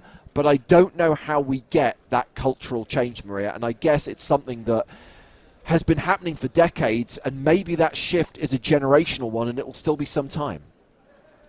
Yeah, it is a little unfortunate because I feel like I get the question a lot when I'm being interviewed is, you know, as somebody who's been in poker for 17 years now, what are some of the biggest changes that I've seen with the community and how they've been as far as embracing more players into the game, especially women, and being more welcoming? And I'm like, wow, guys, I wish I could say that it's been like night and day, but it really hasn't.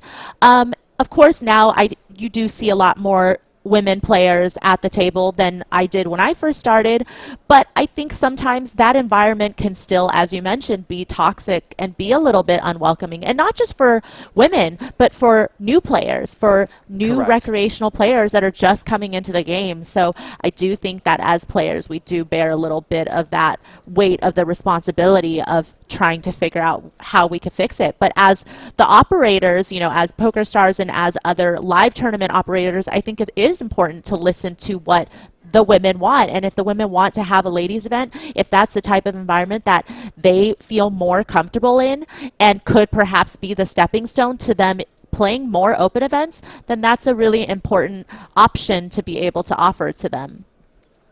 And Joe, I know it's something you've always cared deeply about, making sure there are no a-holes at the table and shutting up anyone who does get out of line. Sadly, not everyone at the poker table is willing to take that role of poker policeman.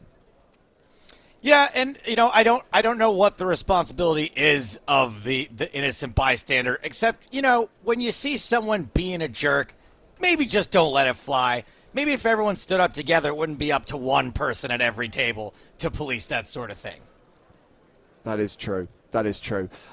Sorry for the extended rant there, but hey, it got us through the break, and now action is resuming at the final table of this Women's Championship. I'm going to take a well-earned break and leave you in the company of Joe and Maria. I will say that I personally, Maria, have never experienced sexism at the poker table, so I don't think it exists. You know, Stapes, I'm so happy that that is some players' reality out there. 2 spades here on this flop for Lou. I also think that that you can tell a lot about a particular person by what upsets them. And the fact that some people are upset over the existence of this event really says a lot about them, and it says to me that we're doing something right. If you're upsetting those people, it's probably the right move. I'm all for it. I'm all for it, for the fact the people that this event makes happy, and I'm very grateful for the people who get upset over it. It's a win-win as far as I'm concerned. Georgina out in front here, dominating Charlotte, the only 2 players whose names we know for reals.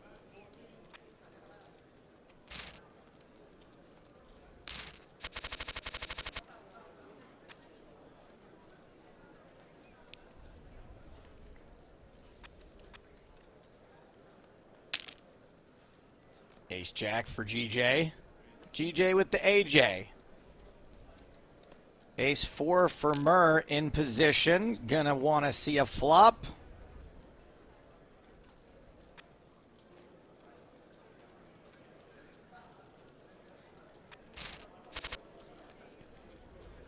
Ten, 8, 5, 2 hearts.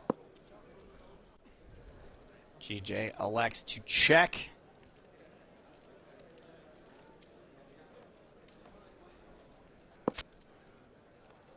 And there's the nut flush on the turn for Murr. And top pair for GJ. She checks again.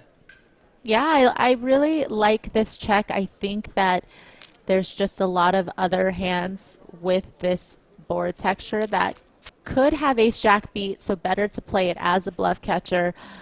And, you know, even with this river just not looking any better for ace-jack, could she potentially get away from this river bet?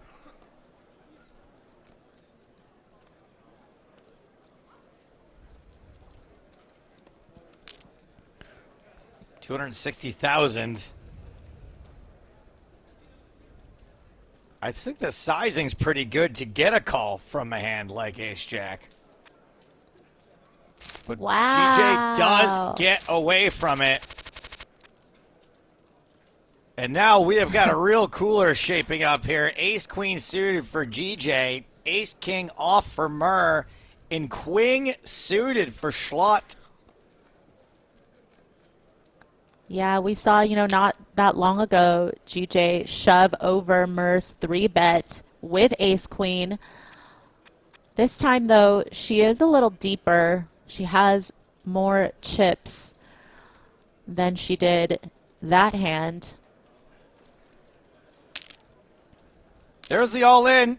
The call from Mertz. Domination situation. GJ, 2 hearts on the flop. No. Does not get there on the turn or river, and that's going to be it for Georgina James. GJ Reggie out in 7th place.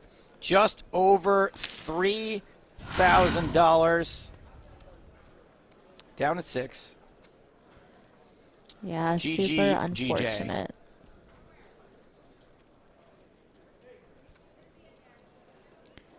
Yeah, she really found some amazing spots to chip up really nicely. You know, even that hand right before with the ace-jack, just able to check fold on the river.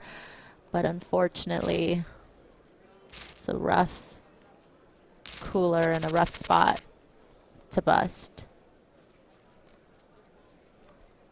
I do admire the ability to just go for it there with the ace-queen suited. Just attack that 3-bet. Yeah, I especially would have if, gone you broke know, on that hand just after the flop. well, and we've seen the type of three betting hands that Murr has had a lot of the times, really just not having it and being light there. Just unfortunate that the time that they do have it, you also have a pretty good hand yourself. Yeah.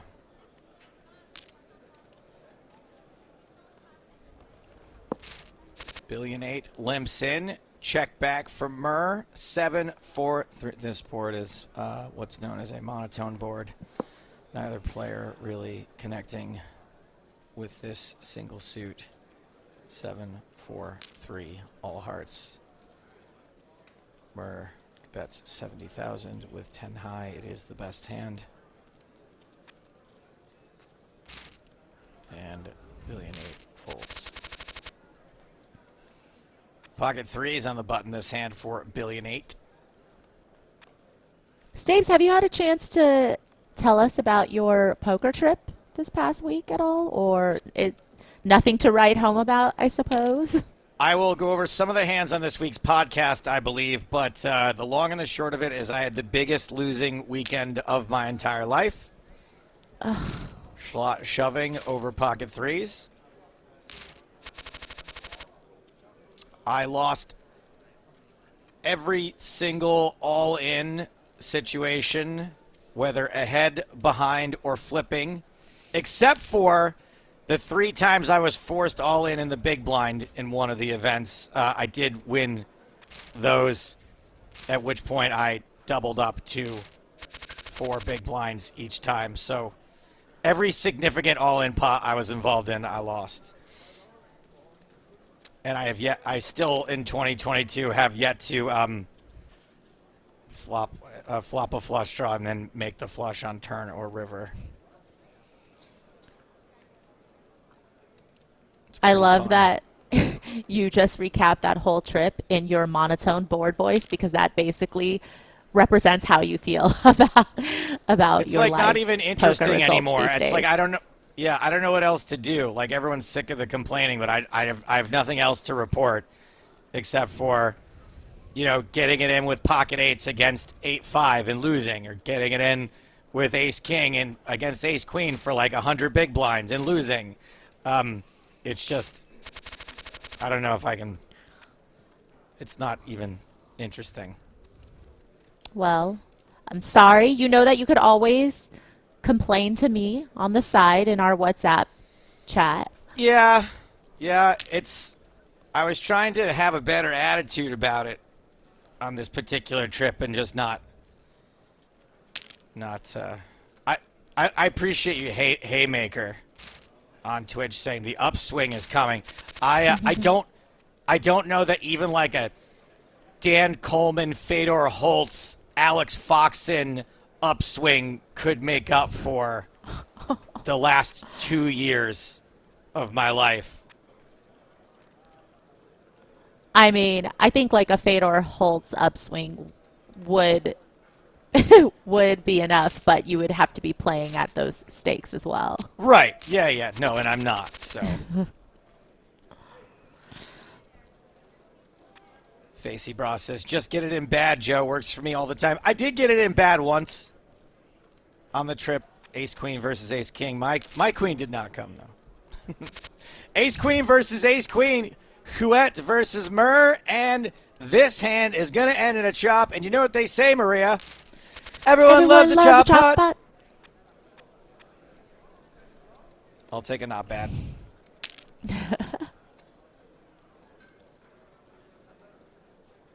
I'll take a 6 out of 7 out of 10. 8, 1-8. I'm going to focus on that. Pocket 4s for billion 8. It's Corey asks, did Joe ever pay for that dinner yet, Maria? And I feel like maybe him complaining about how this is just the worst losing streak he's ever been on last week. He's lost the most amount of money, is his way of trying to get out of paying for that dinner. Oh, no. Okay, so the good news is, and most people don't know this, is that I have been doing a dry month here in September. Coffee, tea, water only, no juice, no alcohol, no soda. And as a result of No that, soda.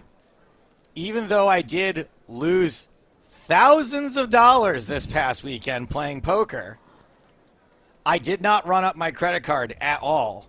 So I've still got a little bit of budget left. Got a 3-bet here from the Kings. I've got a little bit of money left this month if Maria did want to have dinner at some point. I'm not trying to get out of it.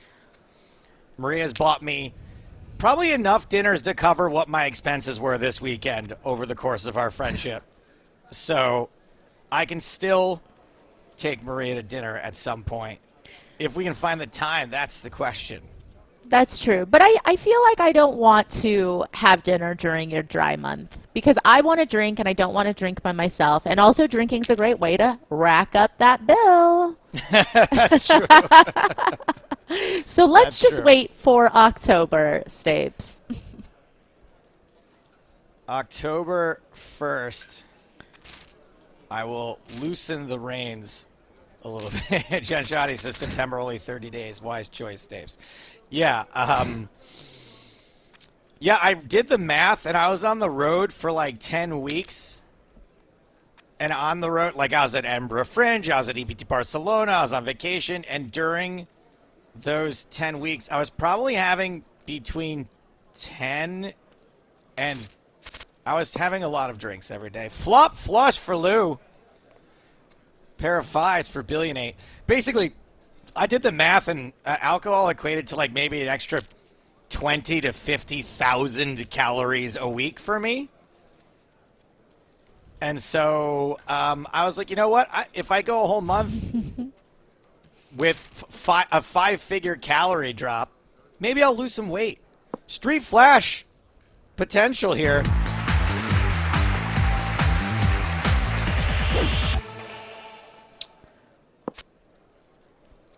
Oh, so you did it for that reason. I thought you did it for like health reasons. You did it for. I mean, your weight is your health. Well, right, I guess, but more just like saving your liver. Nah, I don't care about that. People are always like, oh, like I stopped drinking for a month. I feel so much better. I feel better. I got more energy. None of that's true. I feel exactly the same. I'm still tired every day when I wake up.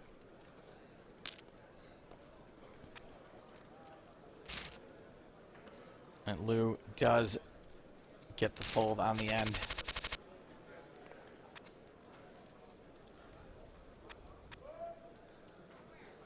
Actually folds around to Rail-A-Rita, something I can't be drinking for at least the next 10 days.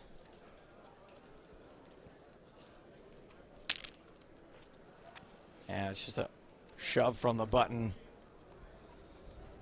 Don't think this is a call with King 5 suited. Not a bounty tournament.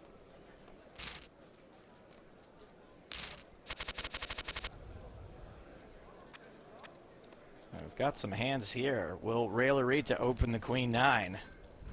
No. King Jack suited.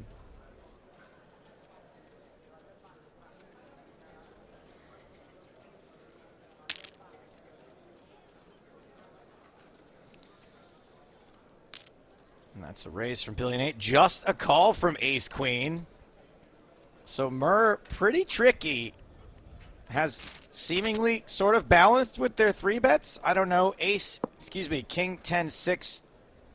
3 clubs. Another monotone board.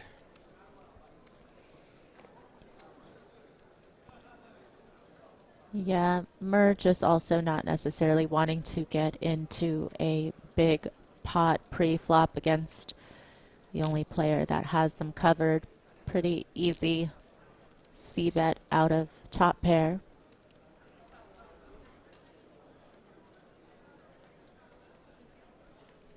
Seems like a pretty easy getaway for Ace Queen, no club. Or you could turn your hand into a really incredible bluff.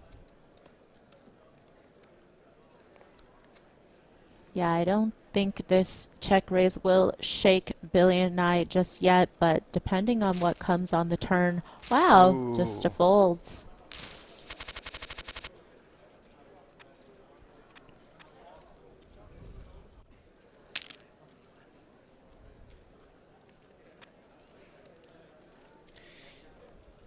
You know, it's funny too. This weekend, Maria, I was at a table. I'm there as an ambassador, you know, and I like to sort of goof around with people and do my thing, give people their money's worth for playing, sitting next to me, and I could tell that after like 2 tries, the person to my right was not feeling my shtick, was not enjoying it, and I was just like, oh hey, you know what, man, no problem. Like I can tell it, like you're not really feeling these bits. Like I'll leave you alone. I apologize, and I think that.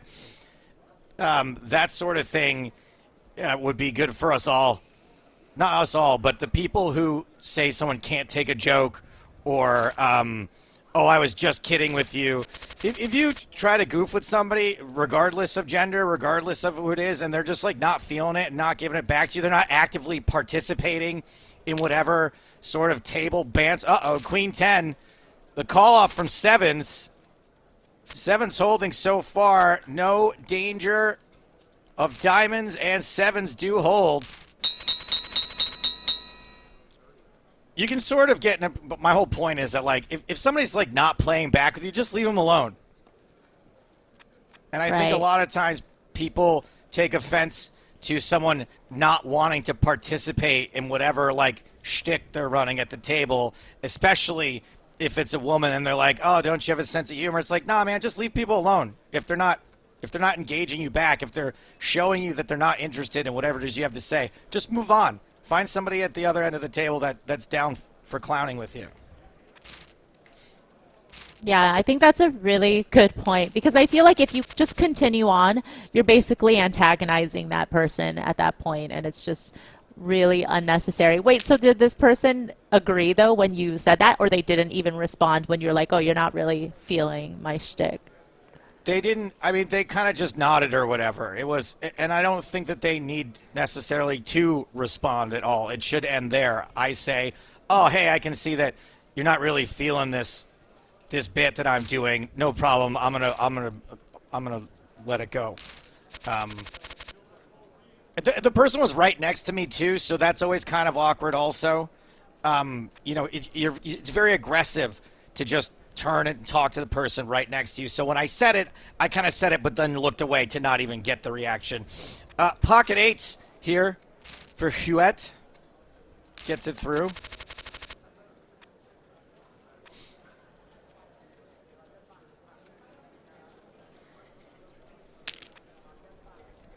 And another jam for King Queen. Relarita. Yeah, about 16 bigs. Just gonna open shove as the shortest stack.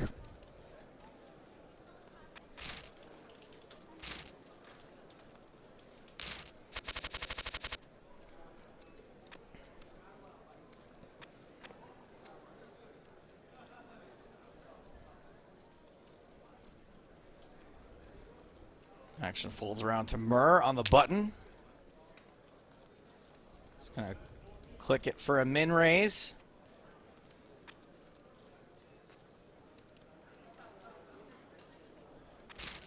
What do you think of attacking that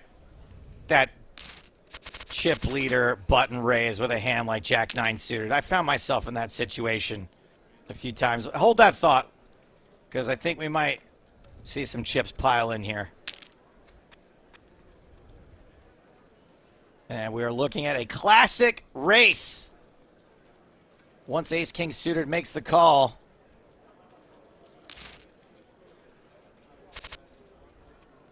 No spades, no aces, no kings on the flop turn or river. Jacks hold double up. Charlotte Van Brabander.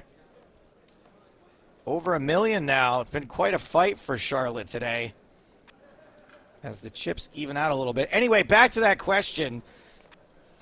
With that stack, 400,000, maybe a little too small to attack the button raise? Yeah, I think it's also important to, you know, I think those type of combinations of hands are always kind of good to perhaps get a little bit aggressive with or get involved somehow with, but not necessarily if it's for your tournament life in a spot where ICM matters. But certainly I think those combinations, you know, if you have a 3-bet folding range, certainly a lot of those types of hands can be included in it. What happened with you, Staves? Did you take those spots? I did not take the spot. I decided, because what ends up happening when I take those spots is that very regularly I will flop something that I can't fold afterward. The re-raise never works. Like, it never gets through. And then it comes like, I flop like 2 to a straight or 2 to a flush, and I can't get away from it, and I miss, and I'm out. So I just decided not to in that particular spot. But it does get frustrating, too, like when you feel like your card dead and Jack-9 suited's the best hand that you've seen in a long time, and I try to, like, eliminate that from my thought process also.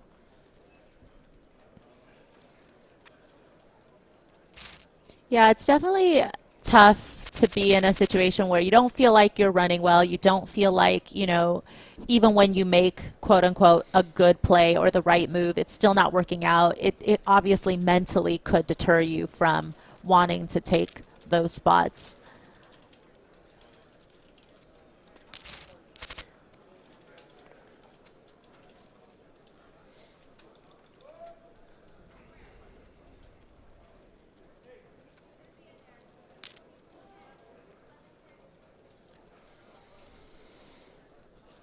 King 8 of diamonds. Yeah, tough to get 7-9 to fold for one bet. Let's see if Murr follows up with a second.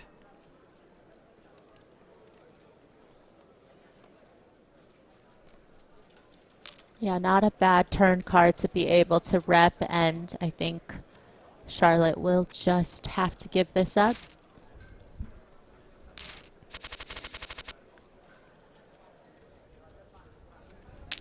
Queen 10 for Huet.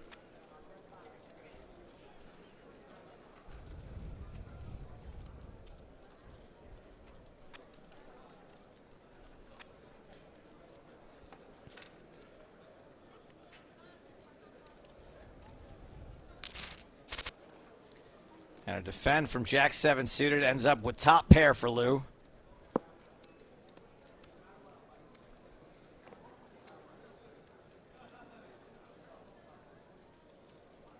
Hewitt with that overcard and some backdoor possibilities, just going to go for a small c-bet.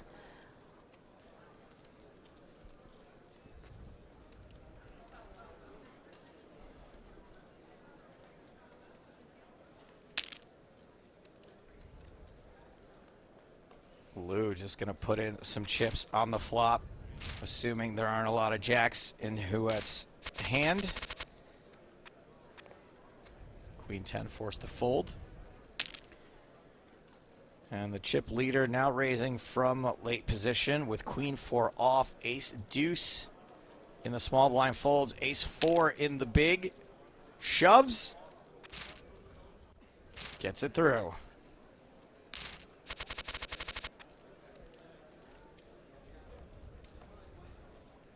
Ace 8 for Murr now.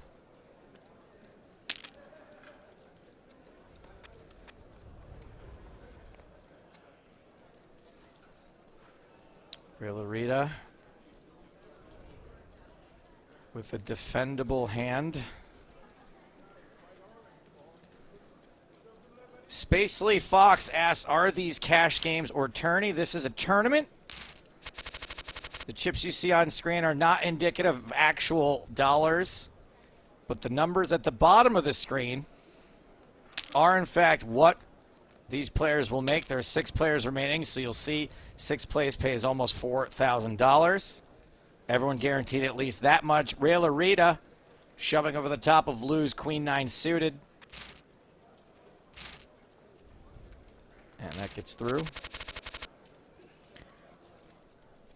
Wow, look at these hands. Oh, wow. Pocket 10s for Charlotte. Ace King off for Lou. Shoves all in. That's going to be a bye-bye for King Jack. A bittersweet farewell for Ace Queen. So we've got an ace folded, a king folded. 10s very likely to make this call. Yeah, 19 big blinds. effective. Here we go. Charlotte's hand holding and makes it through clean. Lou eliminated. And Charlotte up to 1.7 million.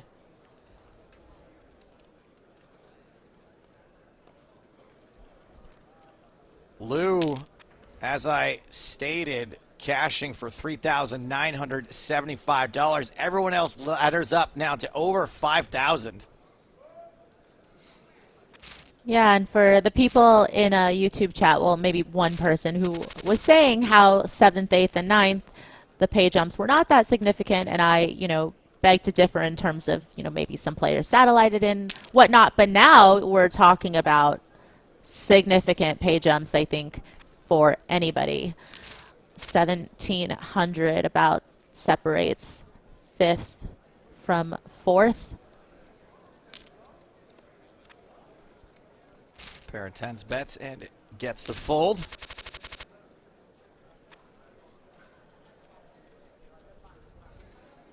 Pocket deuces for Murr.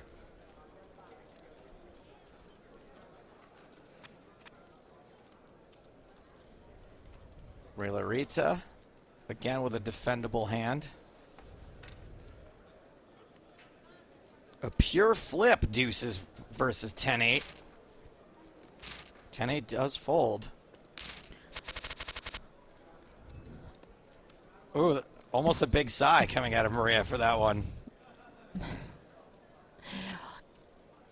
Stabes, I was actually going to ask you, I have more questions about dry September. What's the longest period of time you've ever gone without drinking alcohol? This is probably it, the longest I can remember. How hard would you say it's been on a scale of 1 to 10? Like a 6. Oh, okay. That's not too bad for this being the longest you've ever gone. Ooh, Charlotte folds. Ace-Jack does not flip against the pocket fours. Ace-10 suited now.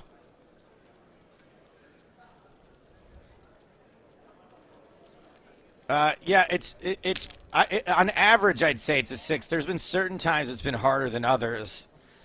For example, during poker weekend when I'm just like folding 9-3 offsuit for like 4 hours, it was difficult to not drink then. And then what was the only other time it was like really, really tough, which is weird because I don't think it would have been a big deal, but I want to keep my word to myself, was like we ate at the steakhouse a couple nights and I really just wanted a glass of wine. And seeing everyone else drink like a really nice Cabernet at the steakhouse, that was kind of tough. But other than that, it's been okay for the most part. Ace-10 suited for Charlotte.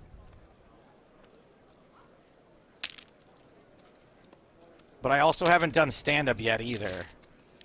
King-Queen shoves. Huet at risk. 2 clubs on the flop. King on the turn. Oh! But it's the flush on the river for Charlotte as she takes out another. Huet out in 5th place. $5,200, and good news for everyone else. Now closer to the championship, but also laddering up another $1,700 courtesy of Schlott. Yeah, definitely on the come up, just getting it in when she's ahead and having her hand hold is really huge at final tables.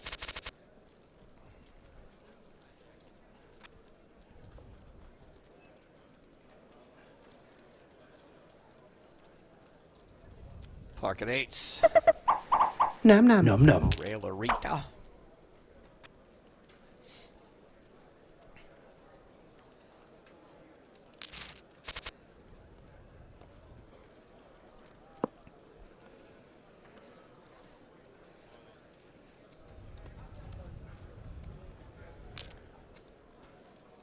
Pocket 8s continuing after the defend from 10-4 suited. Yeah, would be a bit of a creative and liberal continue with the 10-4 suited with those back doors, and does take the creative route.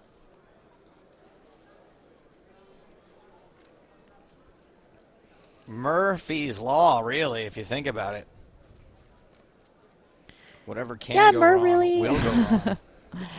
and Mur really being one of the players at the table who has consistently tried to go for it in spots that some of the other players may not take.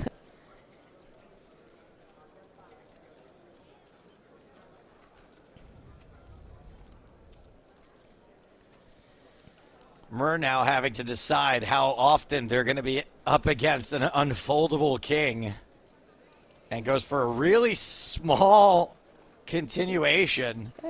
Yeah, and the problem with this sizing is that you're going to get a lot of other hands other than just top pairs to call you. So you're not going to shake many hands that call your check raise with that sizing. So unless you're really trying to set them up here for a river shove, it's going to be tough to win this one.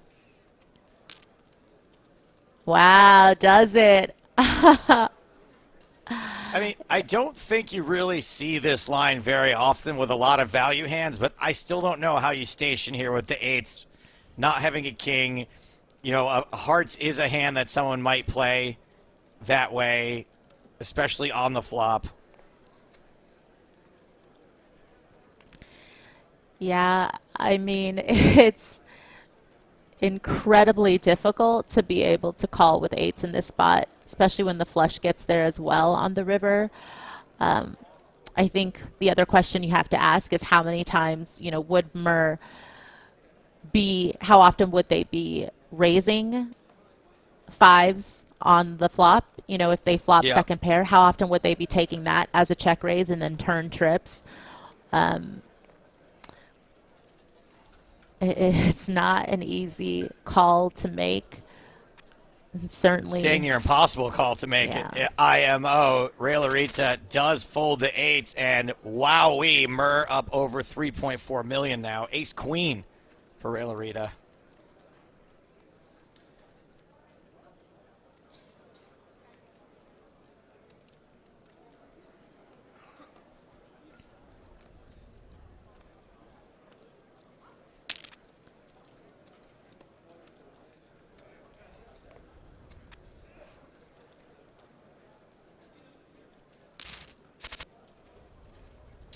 And Charlotte makes the call dominated.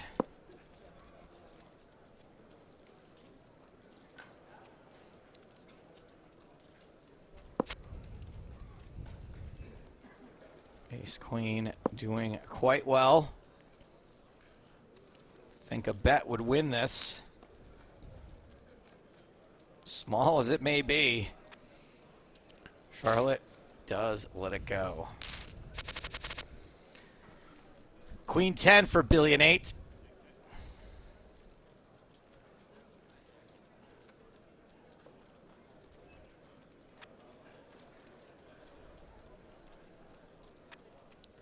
Ten deuce suited gets a fold from Mur. Gonna let Charlotte and Ray Larita duke it out.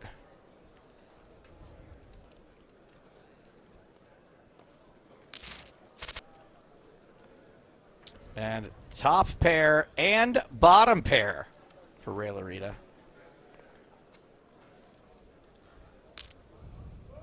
Yeah, I feel like you're just going to fire here so often expecting to get folds, but nope. They always have it.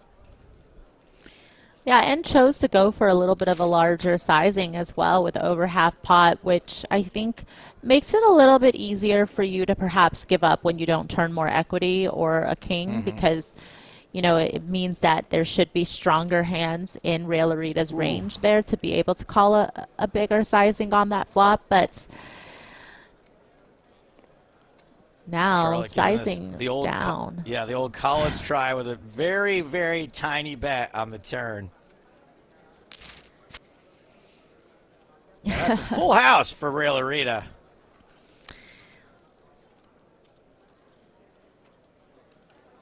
Yeah, and you know, if you think your opponent is perhaps calling you with 6-5, then obviously you're still beating some of those missed draws with the king high. So looks like Charlotte is going to give up.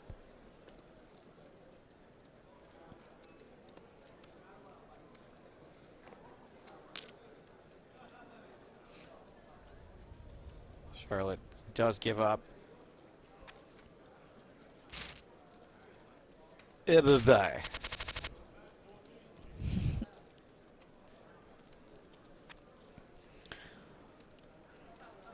Jack 5 on the button for Charlotte. Folds Rail-A-Rita with an ace. Billion 8, 10-9 suited, otherwise known as the Grafton.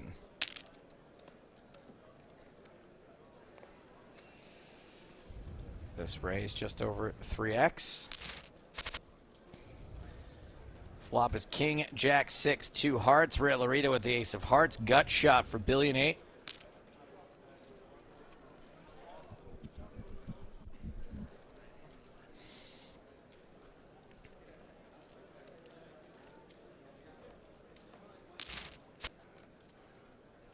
Ten-9 does not give up right away. Did have live 10s and 9s, 5 on the turn.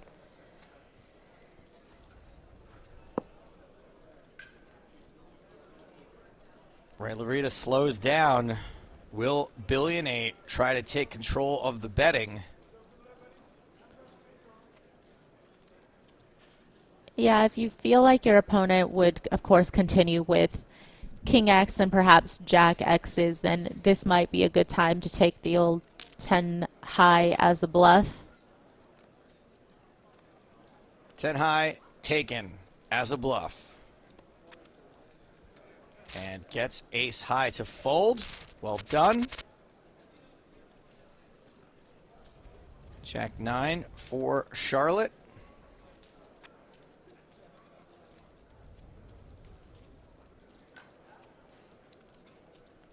Rail-A-Rita, Queen 6 suited.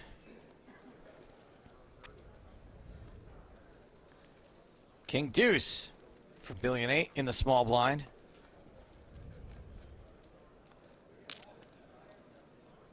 Limps in. Murr, you gonna let Billion 8 get away with that? I mean, 10-8 kind of feels like the hand where sometimes you can just check back, but seeing how Murr has been playing, not surprising at all to see the more aggressive route chosen. Pocket queens. Queens, what? I guess Also it's good to known call as it queens pocket kings. No, in the women's event, I'm calling these queens. Oh, are you?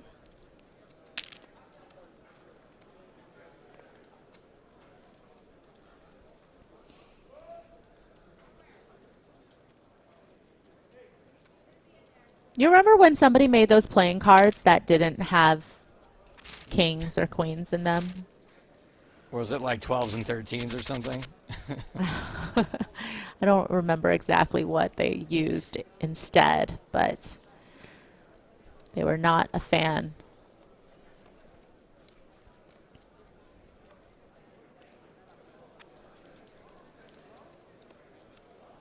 Jack 10 folds. Would you fold Jack 10 four-handed? I probably wouldn't, but when you do have Murr behind you as the chip leader and the clear most aggressive player at the table, I think it's okay to pass on that spot. Yeah, okay. Fair enough.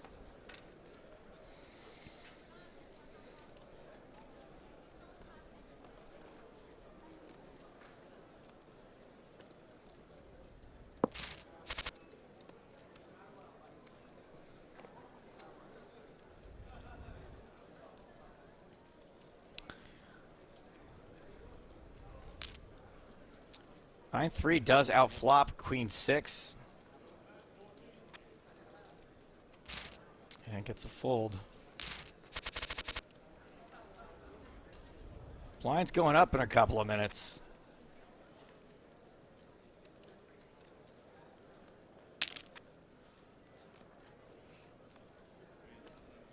Feels like Murr will just be putting Rail-A-Rita all in here sometimes, but wow, surprising how aggressive they've been and not willing to just go for the shove against a 20 big effective stack opening from the button. But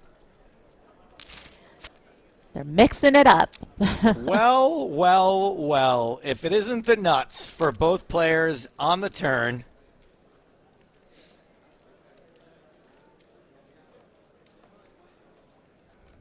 This happened to me a bunch of times too over the weekend where I finally made hands and I chopped like 5 different times. River's a diamond and a board pairing card. Don't think anyone can get away from this, however.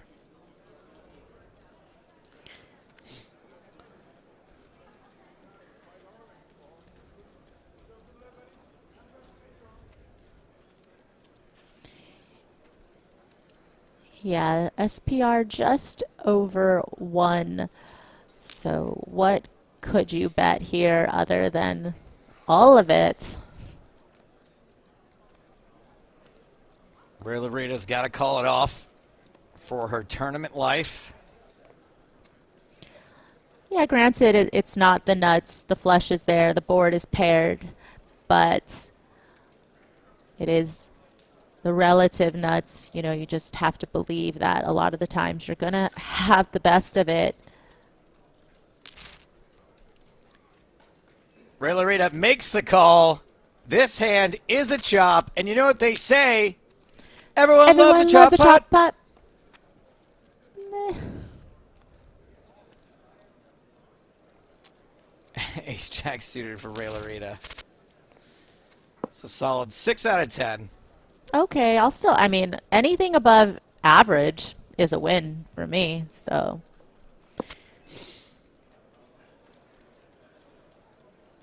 Ace Jack holding.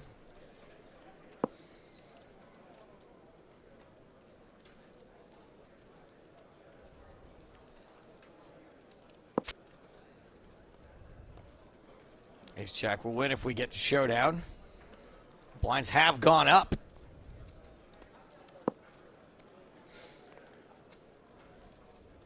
So 25,000, 50,000 with a 50,000. No, there's no big blind ante here. It's just a 6K ante for everybody.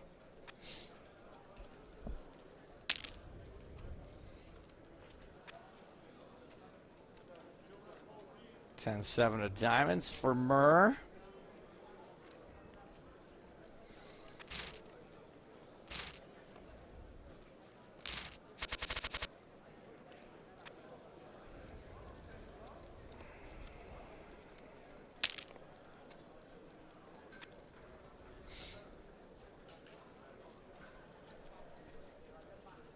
Nine-six suited for Schlott. 4, 5, 6, 8, 9. Okay, well, should be something. They're working on it. Yeah. Would you rather have King 9 of diamonds here or 9-6 of spades? Well, I Same definitely want definitely the 9-6 of spades on both streets, actually. Yeah.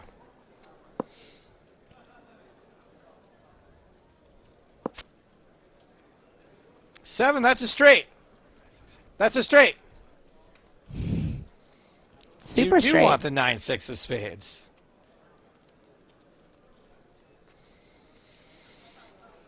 You know, sometimes a straight draw does turn into a pair, but then also makes the straight on the river.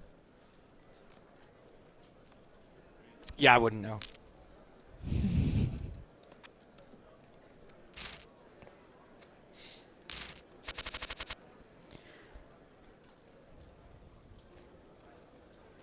Ace 9 for Charlotte. Ace queen dominated situation for Charlotte. Ray Larita.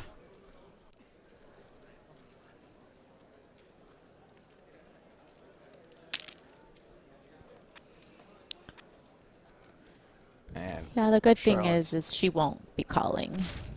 Yeah, she gets away from these spots pretty handily. Pocket aces for $1,800,000. Yeah, it's gonna be a problem for Ray Larita. A pre-flop problem or a post-flop problem? Uh-oh, it's going to be a post-flop problem. Hi-ya! 2 hearts on the flop. Yeah, I really like. Overs. Yeah. I really like the fact that Billy and Nate chose to slow play their aces. I don't care if the flush comes for Ray Larita. I still commend the flatting with the aces. It just looks so strong when you 3-bet off of your stack size. If you shove, it's going to be very tough for you to get your opponent to call it off with a good enough hand. Ooh. Ray Larita will not be getting away from this. Will she be saved by the river? That's the question. 31% of the time. Although, since the aces were slow played, I feel like 31% of the time is more like 80% of the time. Yeah, it certainly feels like Billy and Nate's hand is under-repped. And for Ray Larita, just having all of it right now, the flush doesn't come in, but still top pair has got to feel pretty strong given the fact that Billy and Nate checked back the turn.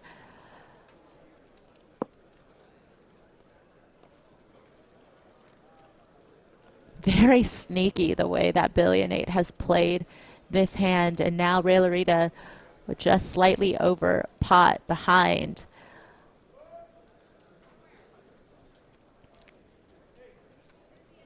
Lieutenant Mudd asks, why aren't they betting? Ray Larita is trying to catch a bluff here. But we know this bet will not be a bluff.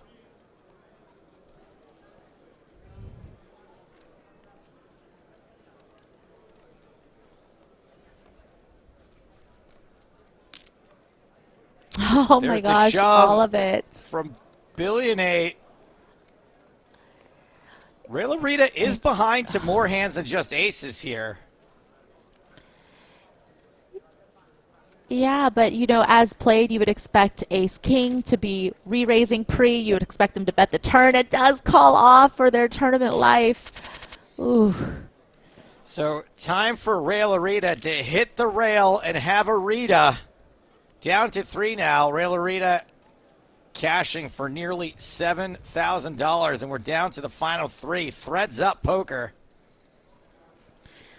Yeah, nearly a 3K difference now between third and second place.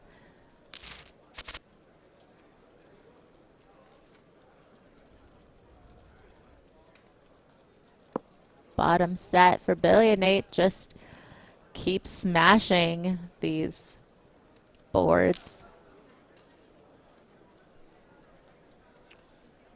Yeah.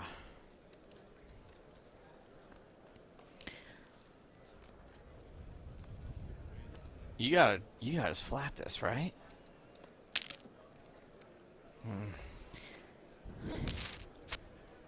Wow, you get a call anyway. Jeepers, and Murr turns a terrible, terrible card. Unless it's coming runner, spade. Yeah, Billy and Nate wanted to fast play probably because of all of those draws out there. You know, some turn cards, of course, would kill their action, but also some turn cards would make their opponent's hand best.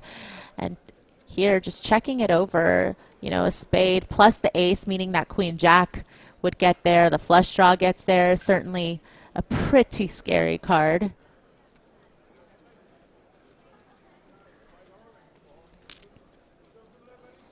$325,000 the bet for Murr.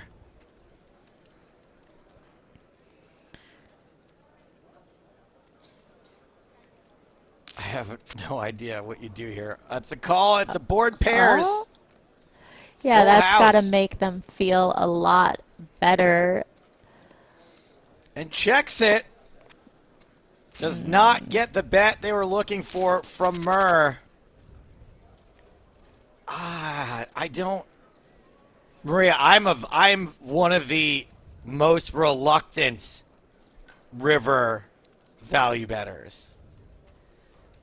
One, because I'm always scared I'm beat. I rarely have a value hand that strong. But two, I feel like on that board there are so many hands that will check back that I feel like you do have to bet the set there. What do you think? Sorry, the full house there.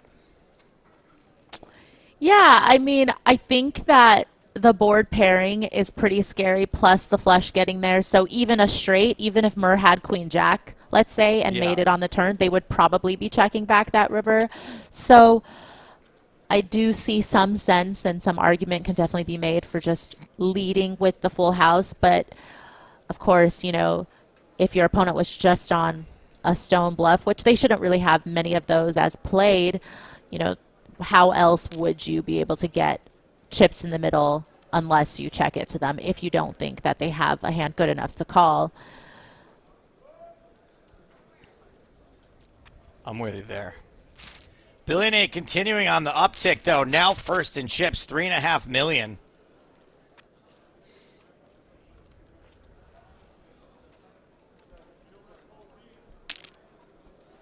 Pappy Van Winkle says bet small to induce, and that's something I would not do because once I induce there, I'd be like, am I up against King 10? Am I up against Ace 10? Am I up against, there's a lot of better full houses out there at that point too. So that's a move that I probably also would not make. I would be like, why did I induce?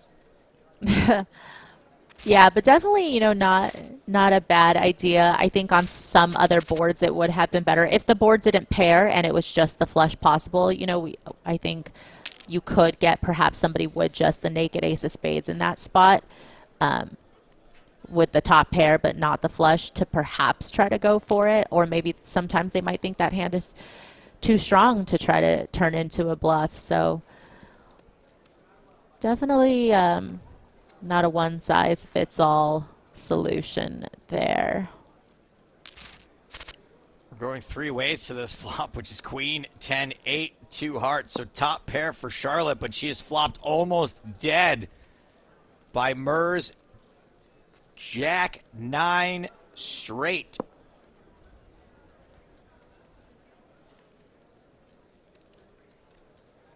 Both players check it over to Charlotte, who bets just a third of the pot.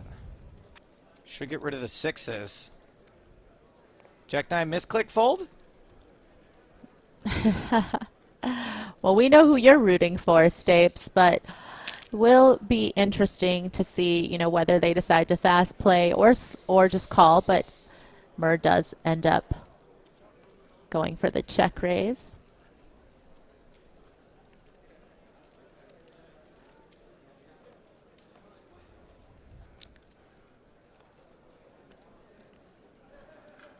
Is it crazy that I think that I would just fold here?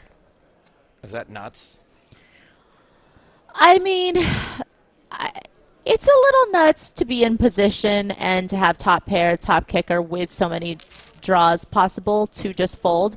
But I can see how you would think that there's not going to be a ton of great turn cards for your hand, right? With ace queen, if a heart comes, if the straight comes in, then you will end up having to fold. And I think this is going to be really tough spot for Charlotte to call off her whole stack. Jack 9 was already there, but certainly just not an easy texture for ace queen. Yeah, tough fold also. Feels very bad folding top pair, top kicker on a draw heavy board. Top pair again for Charlotte. This time it's good.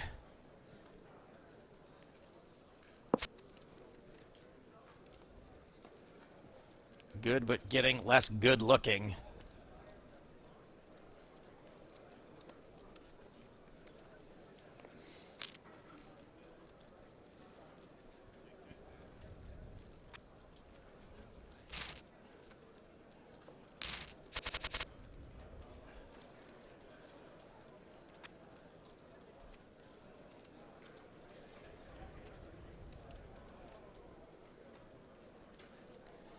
Or folds Jack 4 on the button.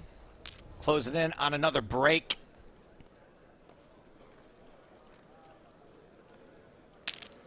Charlotte limping in with King 5 and Billion 8 gonna raise 3-2 suited. Charlotte calls bottom pair for Billion 8. A backdoor straight flush draw and King high for Charlotte.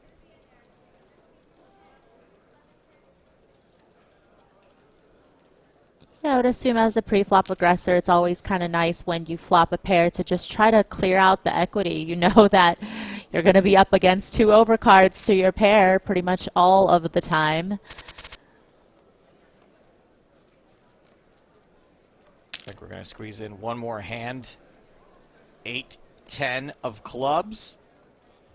That's your boy, Toby Lewis.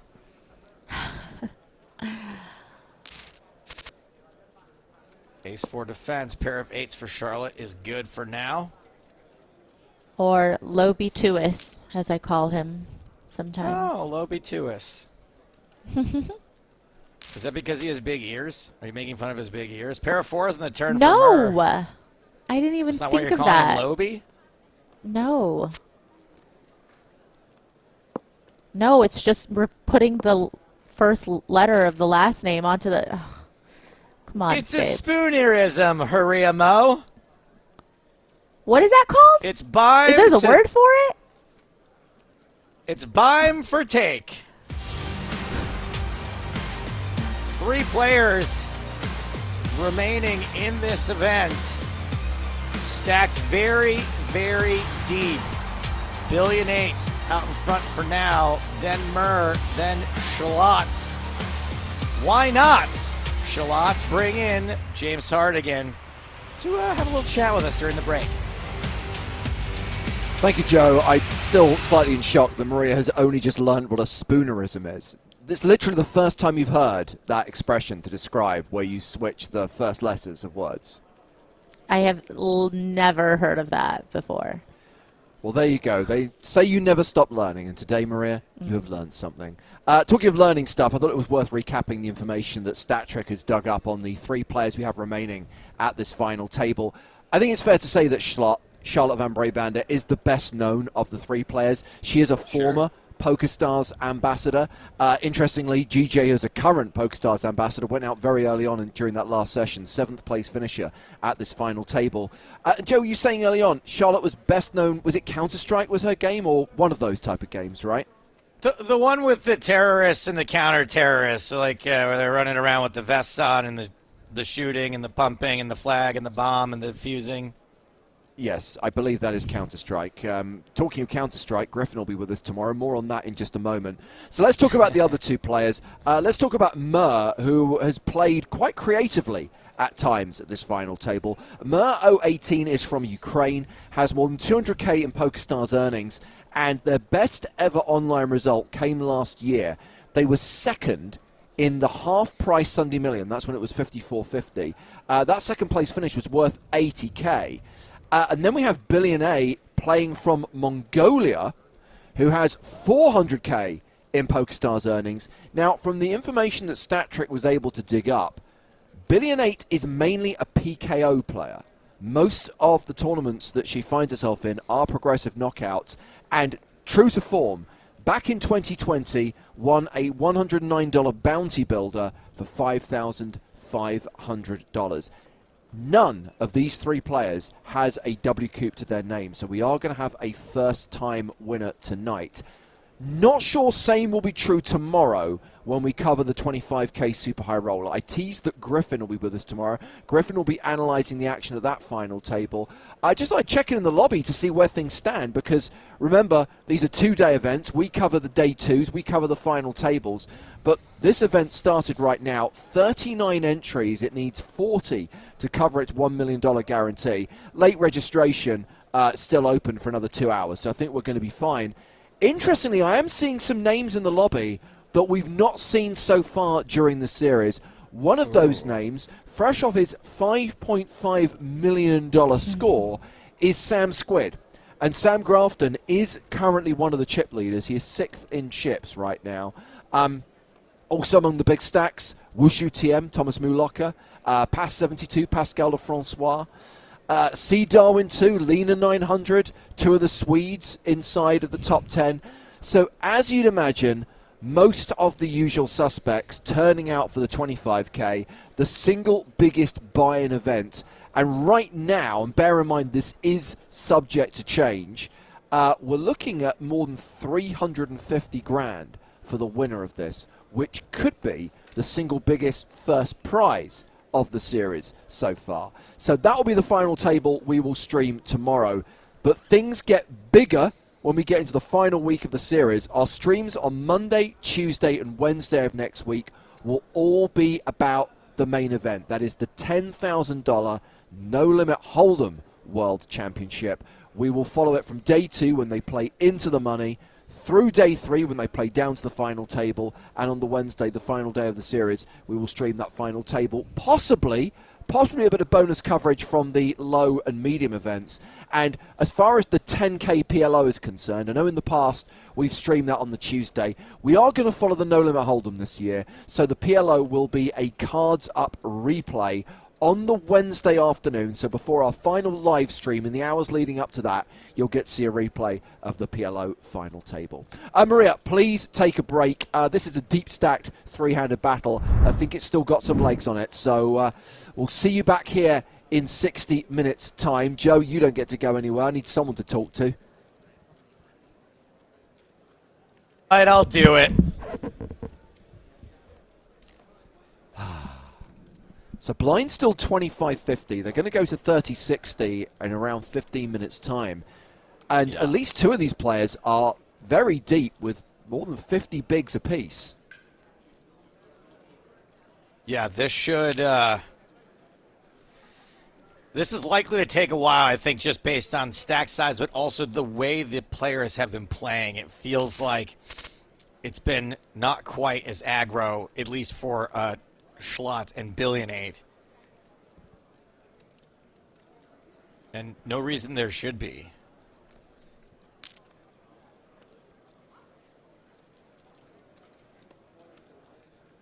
Well, Murr continues to play aggressively, taking a stab at this pot with just jack high, and Charlotte folds the best hand there. At least during that last session, I guess I was given a glimpse into what I could expect when we record the podcast on Thursday, which is a series of bad beat stories. No shock there. When you say you have hands to talk about, Joe, please tell me that there's something a little bit more interesting than just, oh, I got a one-outer, or I lost with 8 against 8-5, because yes, while I feel your pain, it's kind of becoming a bit repetitive. Yeah, look, I don't know what to tell you. Do you want poker content on the show or not? We can talk about the hands that happened, or we can not talk about the hands that happened. Well, they're not necessarily all-in situations. They're hands where there are decisions to be made on various streets. Okay, that's good. Decisions are good. I like decisions rather than outcomes. That means we can have some analysis. And obviously, don't want to say too much because I know we're going to do a proper analysis session a bit down the line. The one thing I'm going to pick you up on, though, and this I guess is it's not a spoiler because you said this already. The cash game you played in recently, the live stream you played on, was a winning session. So you actually have had a positive outcome at poker in the year 2022. Yeah.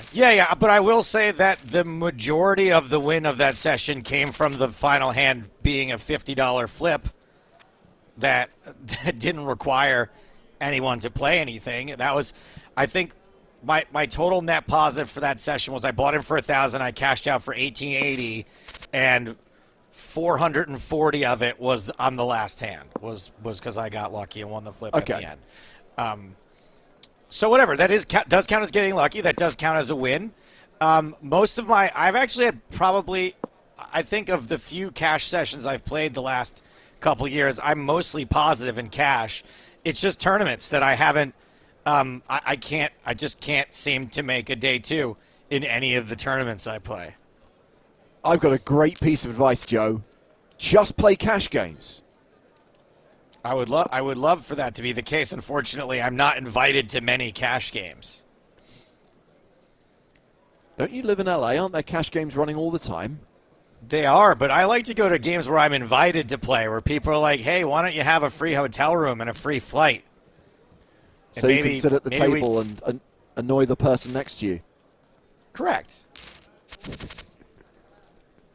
I had a vision when you said... For some reason, I just love the fact when you were telling that story thing. So basically you realize I'll move on to the next person. I had visions of you like working your way around the table and kind of like back where you started. No one wants to listen to my shtick. It's just so weird because so often, like, you know, the person who's doing that will just be like, oh, I guess you don't have a sense of humor. When it should be like, oh, no, you're clearly, like, not enjoying this. I will not bother you anymore. I completely agree with you. I think being mindful of how people react to you is something that is really, really important.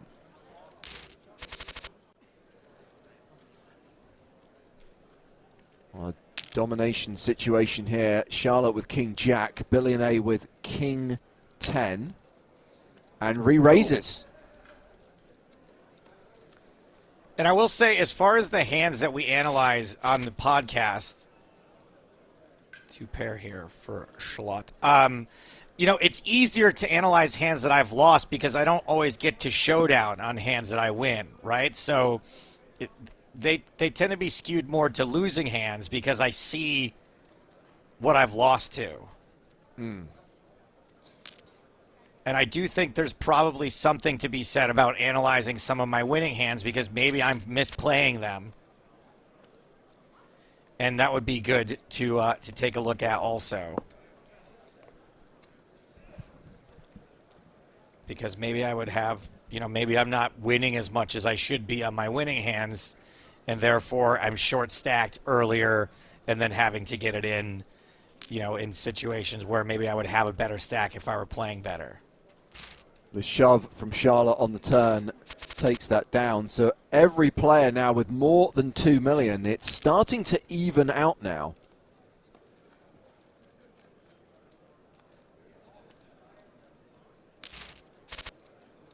I wonder if there'll be talk of a deal when it evens out. It's a good question.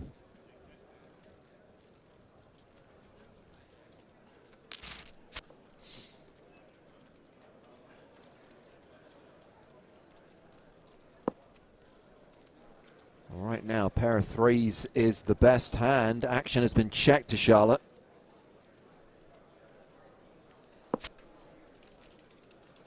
And a pair of threes is still good.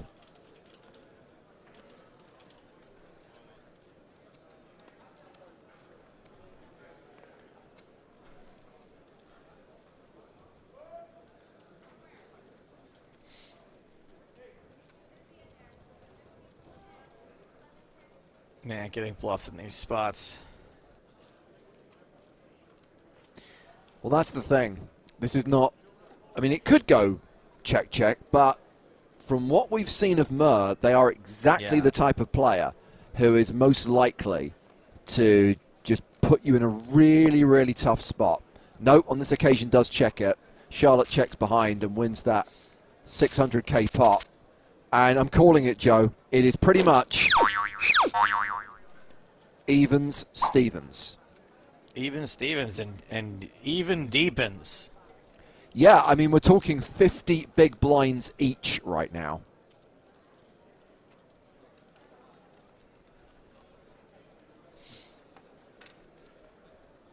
This doesn't feel like a spot Murr is going to fold all that often in position, but does.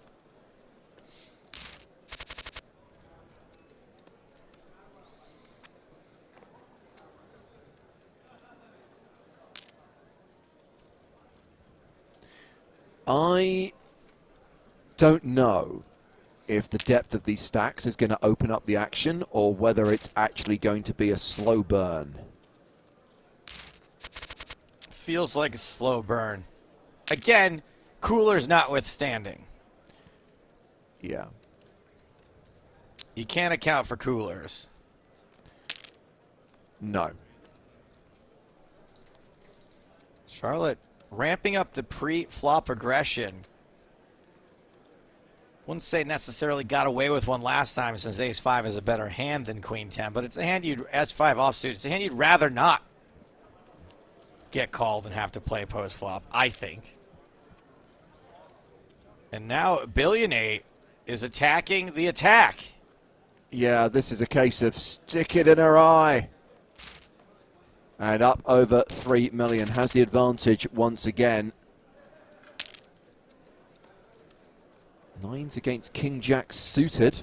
Well, we should at least see a flop.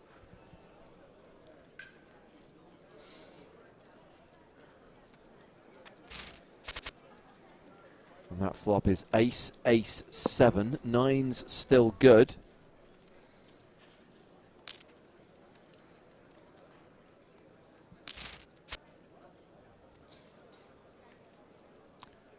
Now, 3 aces on board.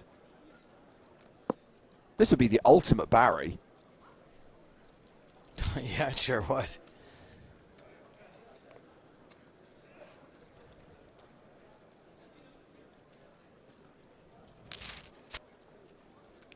Instead, it's a 5. I mean, you do think King High maybe will be good sometimes by showdown, just not in this case. Yeah. Awesome analysis from Battle Knight. Guys, you'd get even more views if Joe's name was in the title. What, you mean the title of the stream that says Final Table WCOOP $530 Women's World Championship featuring GJ Reggie, live cards up commentary from James, Joe and Maria. The one that mentions Joe, that one. I think, James, if I might step in here, I think what they meant is if my name were in the title of the website, like PokerStarsJoeStapleton.com or PokerStapes. You mean completely change a brand that's been established for 20 years? Correct. Okay. Yes. Right.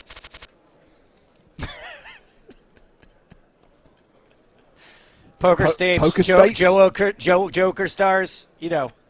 I know what companies charge to rebrand. If we can just change a couple of letters, if we can make it just PokerStapes, that way it's minimal change. It's just kind of like, you know, someone could probably do that in Photoshop. Yeah, a little paint job. Yeah.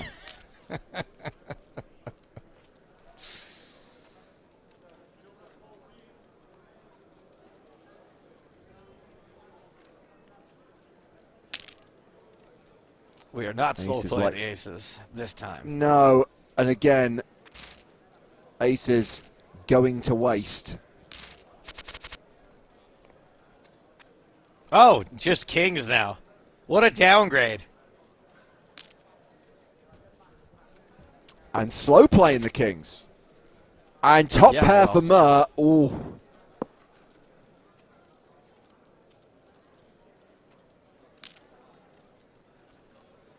Out in the streets, they call it murder. We've done commentary on murder before because that bit just came to me. Next time, less of the murr. I bet that half-price Sunday Million was one we covered.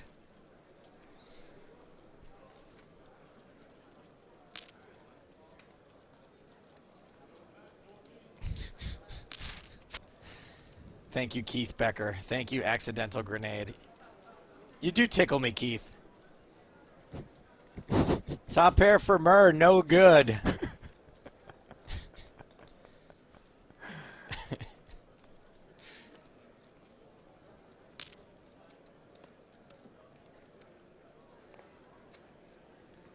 $550,000. How do you fold top pair here? You can't. You don't. Yeah. And unfortunately, I think Murr's going to pay this off. Does. And Billion 8 up to nearly 4 million now, putting some distance between herself and the other two players. But Murr back at it with sixes. Out flop, though. Pair of eights for Charlotte Van Brabander.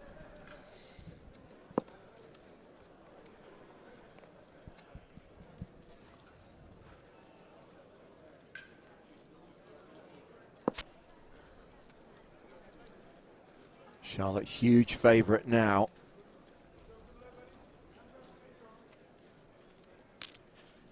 Huge favorite. Oof, but you don't really want to see a river card. And let's not forget, huge favorite, but bottom pair on the flop. No longer bottom pair. What a sight. What an encouraging sight when you just improve. Wow, that must be so great, improving.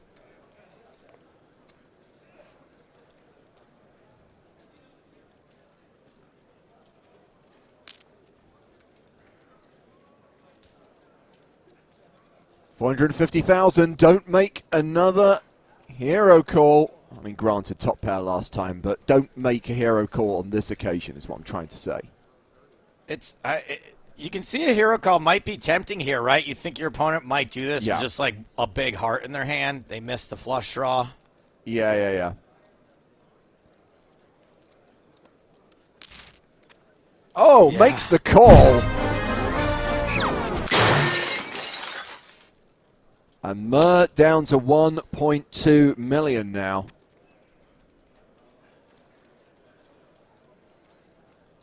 Probably going to be down a little bit more after this hand.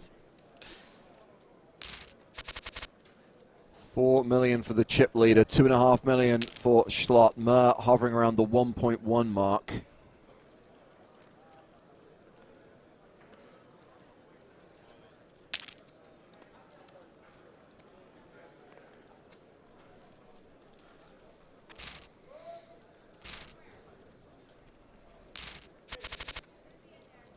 Things no longer even Stevens. Not at all. Anto watching on Twitch says, go Belgium, go Schlott. Got Belgium, Ukraine, and Mongolia still represented at this three-handed final table of this championship event.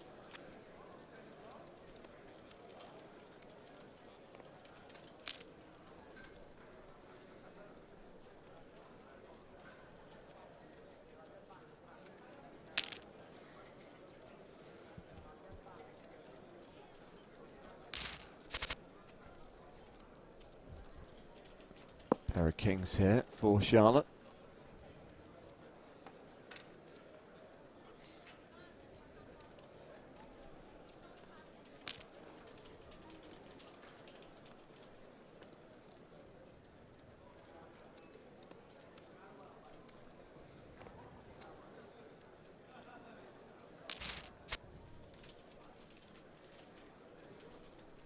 And pair of kings still good. In fact, Billy Nate is drawing dead.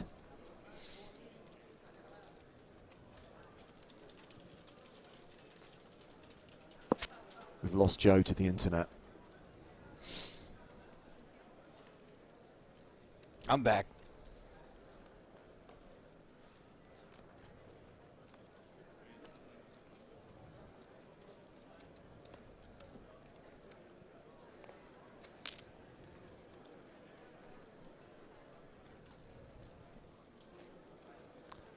Value bet of 350,000. That's 7 on the river. Might see Billy Nate pay this off, although it's thin. Not exactly the card you wanted to hit on the river.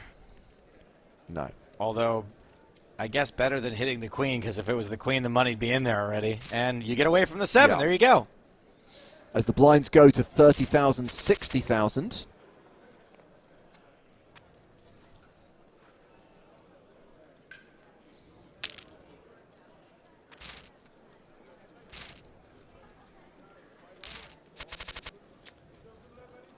So, the short stack at 60,000 was what, just under 20 bigs? Yes.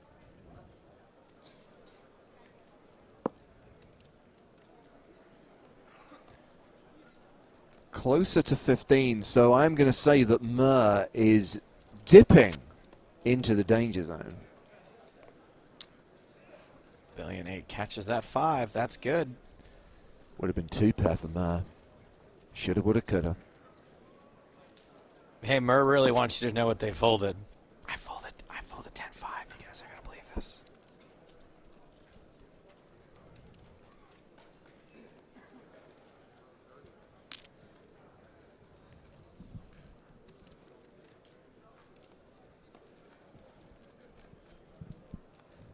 And domination, rotation, yeah, restoration, even. Charlotte up over 3 million now. Yeah, and those two stacks are starting to even out. Billion 8 and Schlott. Murr, not so much.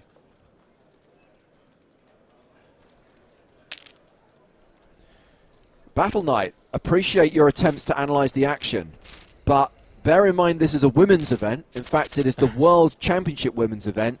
He is not doing anything at the final table. Thank you for your comments. As Charlotte raises the button here with sevens.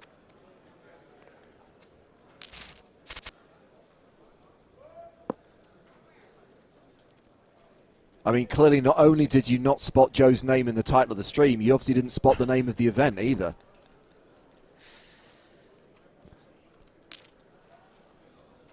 It's really too bad that someone someone that easily confused is also my fan.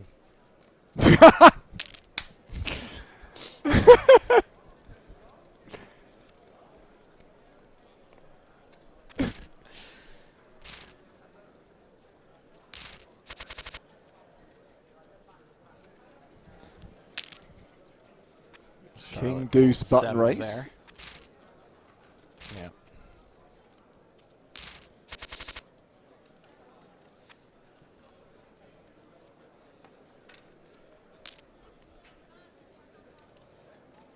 The one thing I will say, by the way, the sheer number of people watching on YouTube this evening who've questioned the concept of cards up coverage and not understanding the idea of the delay, it demonstrates the fact there are still new viewers coming in. There are still people who've never seen this before, which I guess we should embrace, because I guess for us, we've been doing this for more than 2 years now. It feels like old hat, but it's good that people are still discovering the ability for us to show as live online poker on the minimal game integrity delay.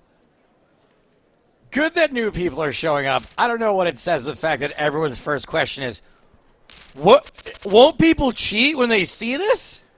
Yeah, I mean, obviously, as I said earlier on, I'd love it if common sense was employed. But if it's a choice between no new viewers or new viewers who aren't engaging their brains, I'll definitely take the latter.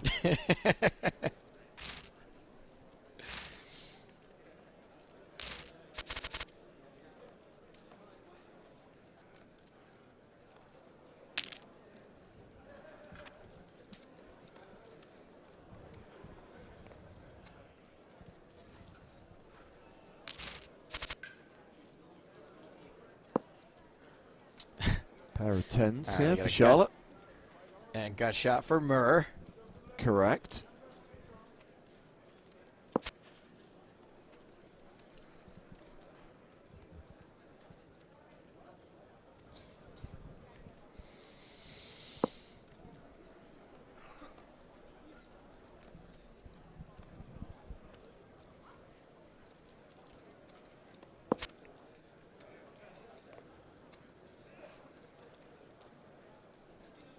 Ah, the jack on the river. That is the straight for Murr.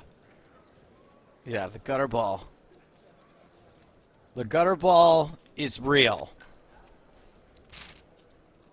So Murr now playing 1.5 million.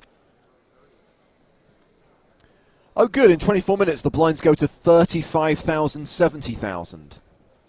You know that old chestnut of a level? 35, as long as the 70. 37.5, 75 level is after that.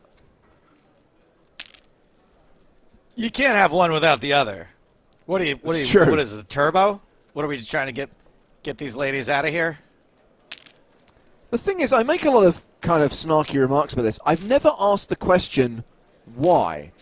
Like, why there was the need to bridge the gap between 30-60 and 40-80. I've never felt that that was a particularly aggressive jump in blinds in live tournaments. I mean, I don't think I've ever made it to that phase of any tournament, live or online, so I can't really say. Pibakai on YouTube asks, do we know the nationalities of the top three? Yes, absolutely we do. Thank you for your question. Would you like to know them, Pibakai? Double gutter here for Murr. Right? 4, 5, 6, 7, 8, 9. 3, 4, 5, 6, 7. Yep. 85-2 into 142, and that is a win for Murr.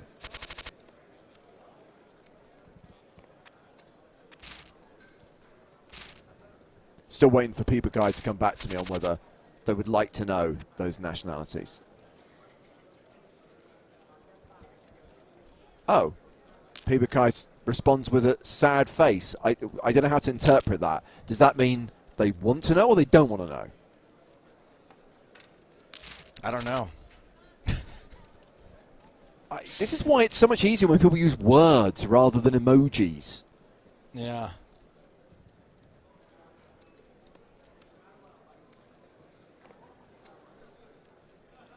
Yes, just say it.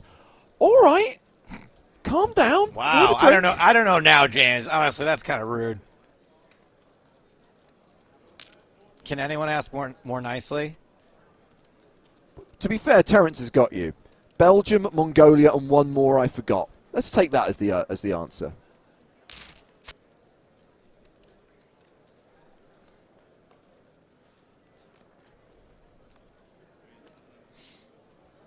Tens and threes with the ace kicker. This is one of those weird spots, right, where you're like, you know 4 high isn't going to win, but you can't even get like ace high to fold probably. You probably can't even, you might not even get king high to fold.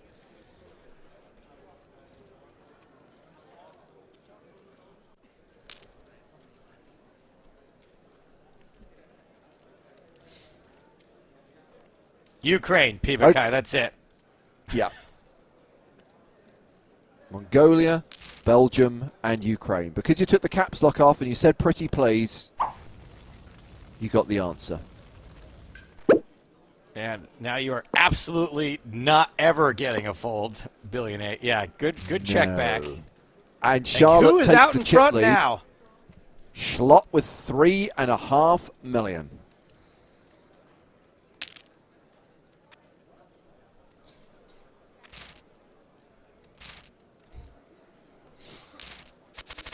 One 0 and losing, Doc Murdoch. Ace Queen versus Ace Queen.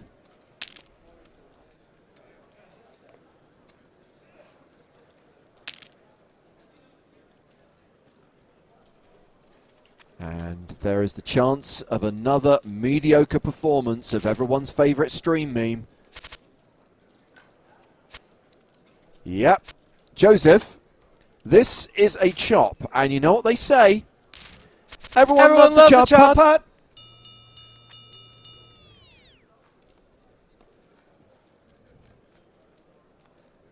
It was good, but not there. That's terrible. That's like, what kind of a review is that? It's either there or it's not there. A 7, okay. I think that I need to go back to waiting a beat. That was no wait.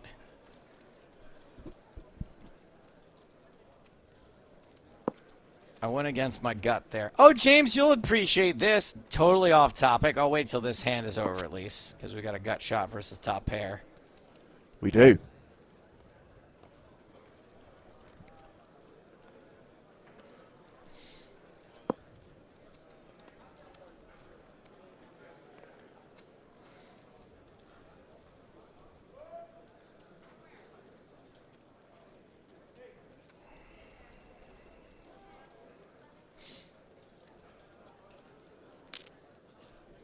Come on now. Come on now at your top pair. 210,000. Billion 8 trying to reclaim the chip lead. Get your flaming Barrys out. Nobody improves here, but this might make a river value bet tough. And when I say tough, I mean tough for terrible players like me. Probably not for a good player like Billion 8.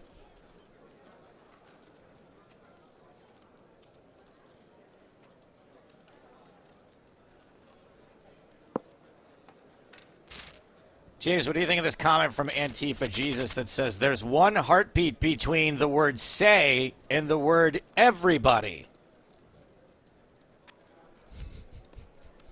Do you think this person's an expert on the Chop Pot song? Considering they don't know the lyrics, no. What were you about to tell me? That wasn't it. I came home early from my poker trip because I figured that what's important in life is to if you're not doing well at poker, is to come home and spend time with your loved ones. So I did that. And as I walked in the front door, my girlfriend was watching season 1, episode 2 of, oh my goodness, what a run out here, by the way. Yeah. Trip 3s for Mert.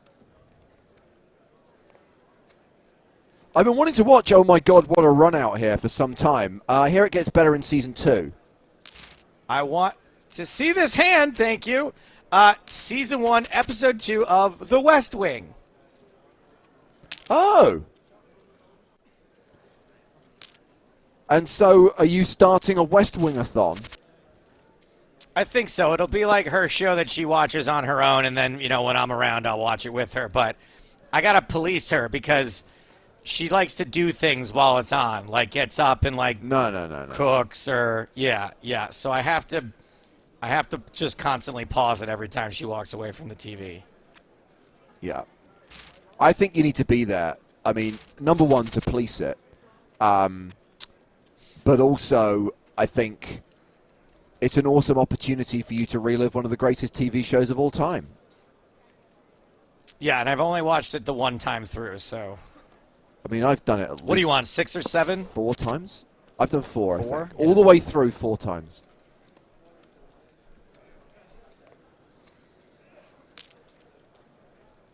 It is, obviously, I'm not breaking any new ground by saying it's wild how much it holds up. But also... Agreed.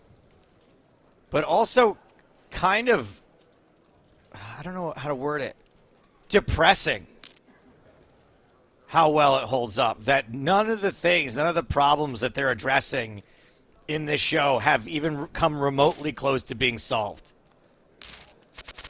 15 years later. Pretty crazy. Yeah. That it's the same things being discussed.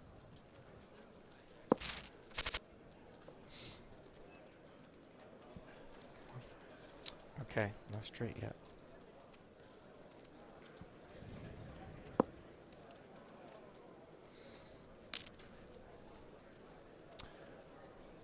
You have to try, by the way, my favorite West Wing watch-along game, which is to sing the names of the cast over the opening credits, and then it becomes much tougher in the later seasons where they add extra people and you have to speed up. And so some people, like Richard Schiff, just get to like a literal kind of like just Richard Schiff, and then you have to move on to the next person. I remembered watching it that you... By the way, the music, especially the theme music in the credits, is about the only thing that doesn't hold up. Oh yeah, it's super cheesy, but yeah, as I said, it takes on a whole new lease of life when you sing the cast along with it. Especially when you get to season 5 and you have Joshua Molina walking in through that door in perfect time to Joshua Molina. So that's one to look forward to.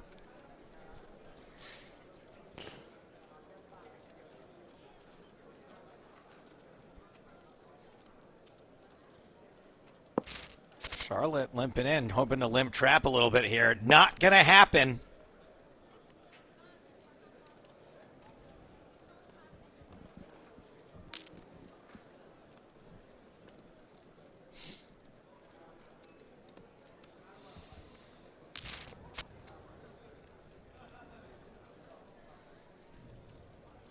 And not many ways for Charlotte to win this one.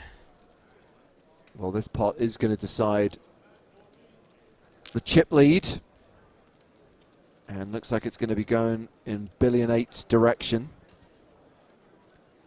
180 into 262.5.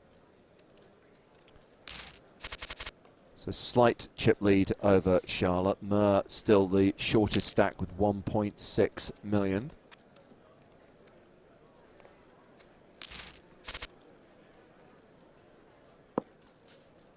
Queens and nines, a.k.a. top 2.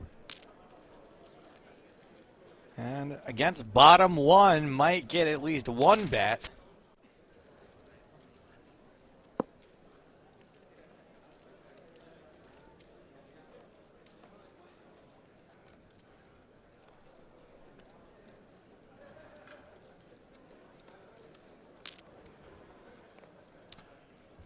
300k on the turn, gets the fold from a pair of fives.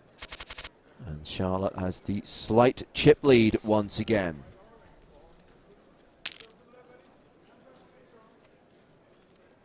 This has been quite the little back and forth between Schlott and Billion8. Murr's just like, hey, I'm over here.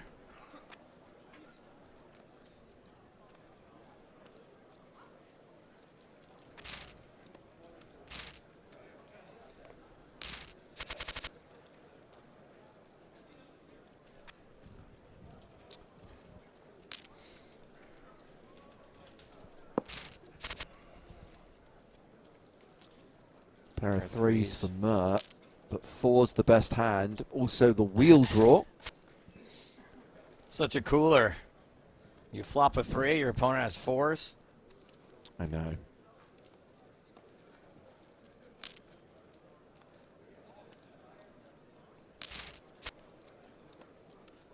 Oh, kings and threes now.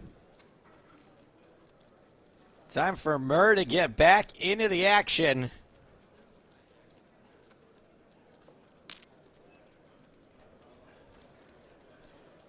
Bye-bye, pocket fours. Would be a serious hero call, but nope.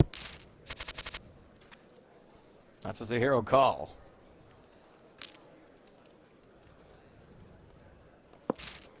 Oh yes, it would be a disaster.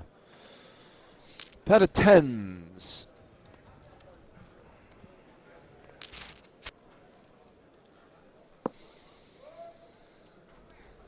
Oh, someone was fast on that one. Tens and eights now for Schlott.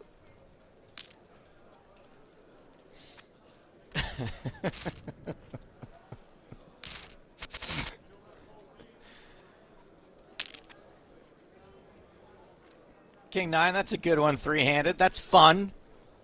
In position.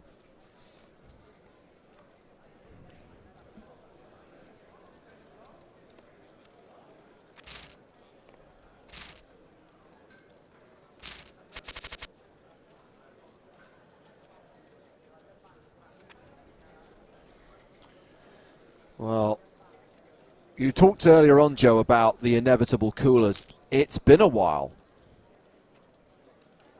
We haven't seen any grotesque setups.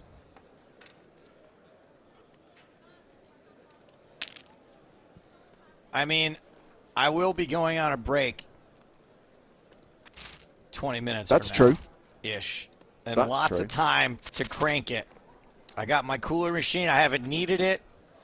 We haven't really been this deep at this stage of the tournament, and it's a little dusty. But you know what they say: if you don't use it, you lose it. So it's time for me to get the cooler machine and get to cranking.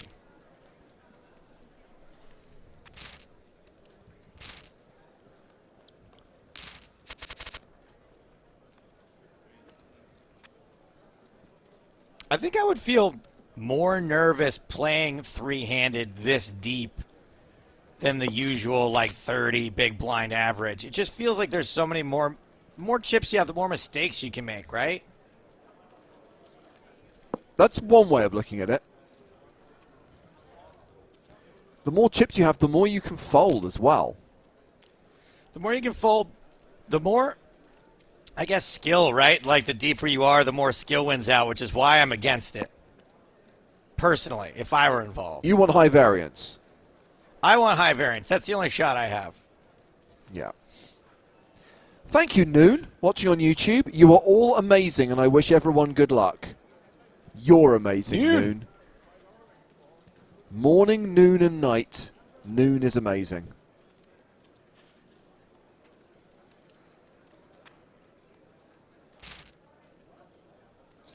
If the messages are all lovey-dovey like that, I might start referring to Noon as High Noon.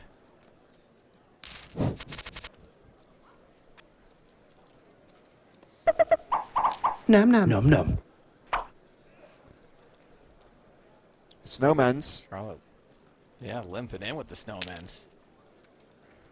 There you go. That's what you were looking for.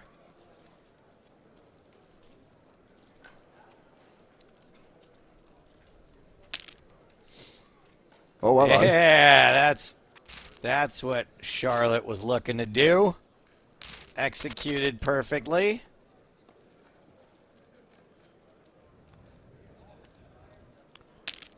Poor old Merv. Dominated by both players. Jack 9 opens on the button, ace 8 in the small, flats. And we have a family pot. Jacks and 9s for Schlott. Backdoor hearts. Bottom pair. A little something for everyone.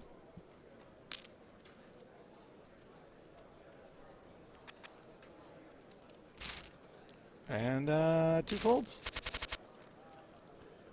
Indeed. Well, now Charlotte finds herself dominated with King Jack against the King Queen of billion 8, who's opened on the button. Charlotte calls 6-5 deuce.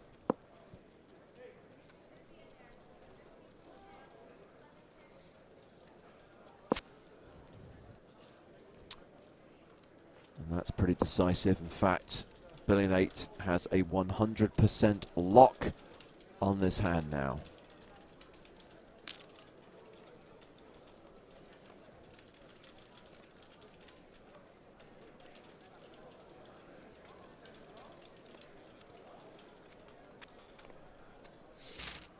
And Charlotte folds. Oh, hello. Jacks versus tens. Blind v blind. I haven't touched a thing. I have not been cranking it. I just want everyone to know. You guys know when I'm cranking it. I'm slightly out of breath. There's usually a ridge of sweat here. It's all also on the up and up. No hairs on the palm of your hand. Confirmation you have not been cranking it. My vision is fine.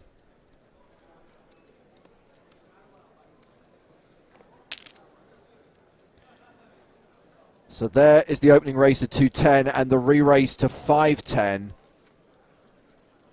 And how many bets is it going to take for all the chips to go in the middle?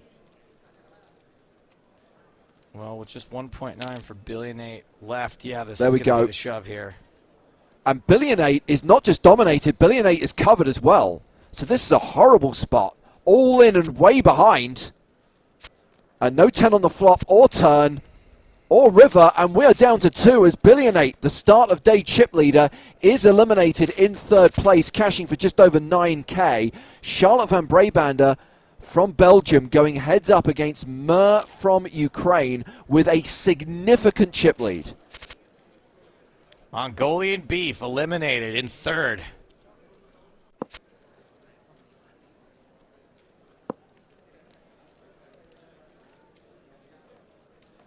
That's kind of what I was talking about, though, James, with how deep the players were and how you can make a mistake with that many chips. And I think that maybe getting it in with 10s with that many chips, some folks might not.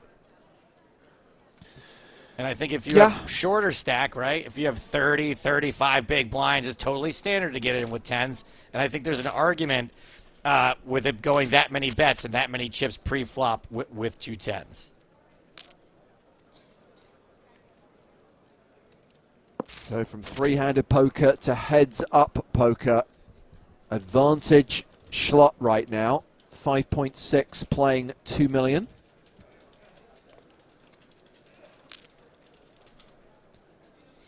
And at the very least, Mer got the ladder, right? $3,000, the difference between 3rd and 2nd. At the very least. Because this match is far from over, IMO. I mean, Mer did a great job just avoiding going out in 3rd. Yeah. And now that that ladder is over, done, completed, we may see Mer change gears a little bit.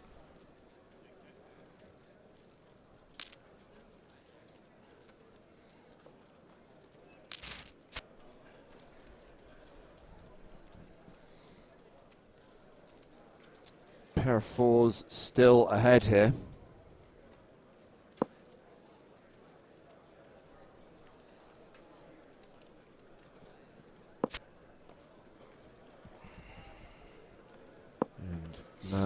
Good by the river as this goes check, check. So still better than a 2-1 chip advantage for Charlotte van Brabander, who limps here on the button with Jack 3. Ooh. And flops 2 pair against the middle pair of Mur. And if Mur improves in either way, we're going to see some fireworks. No change on the turn, and Charlotte nearly a 96% favorite.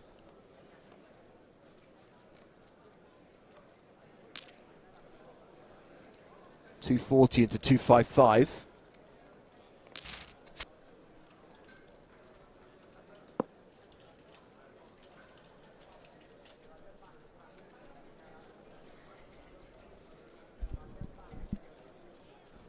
Oh, nearly missed it.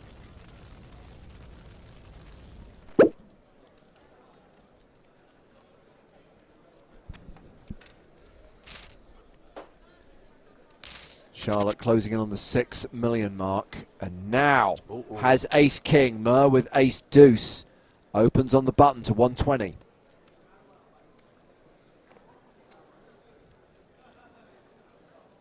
Now would be a good time to try to get it in. Wow, just a snap fold from ace deuce. Wow. Miraculous.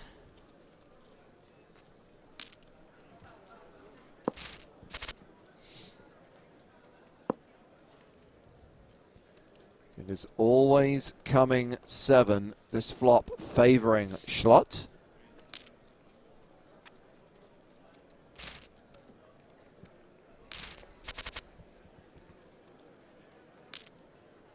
And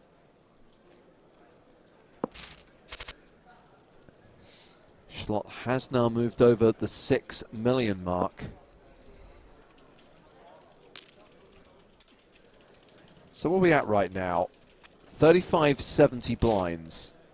So Mur playing just over 20 bigs right now.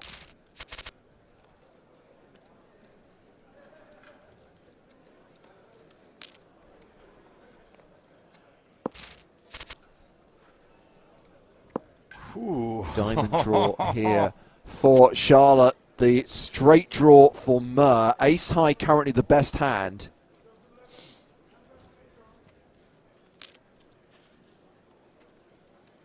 Ooh, Mur going for nearly a full pot size bet. Oh, river's the 9. Yeah, it doesn't make the straight, but makes the best hand. Pair is good. Up and down, guaranteed to make a pair.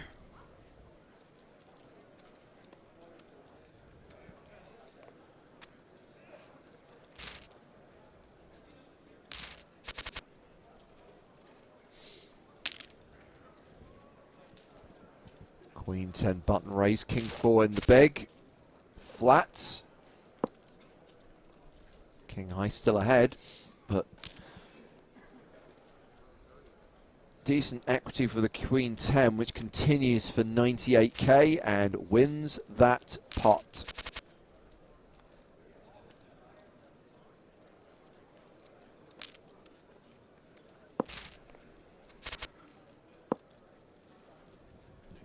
Club draw now. Jack, clubs. We're certainly getting some poker here. Well, now we've got trip 5s against the flush draw. 140,000 the bet from Mur. And Charlotte calls, but only rivers a deuce, no club.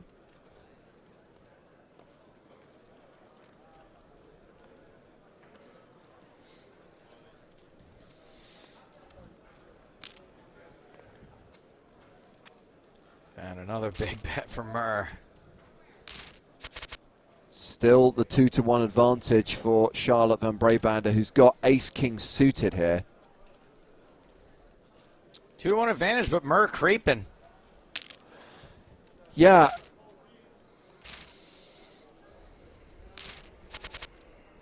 And obviously we know Mur was involved in at least one big heads-up battle, having had that second place finish in the half-price Sunday Million last year.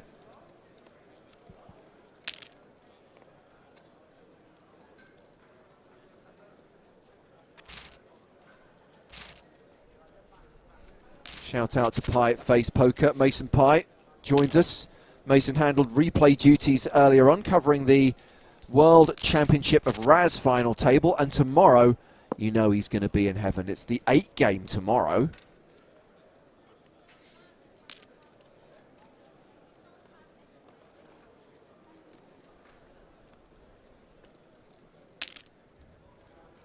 Oh boy, 4 raising. That's a value raise. Have some of that.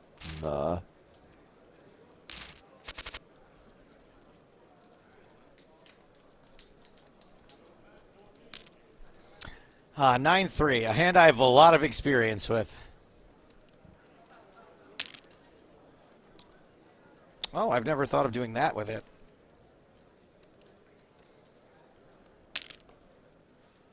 Nazar is among the finalists in the 8 game. Can he win it for the record breaker? He would tie the record, right? So Strebkov's got 9.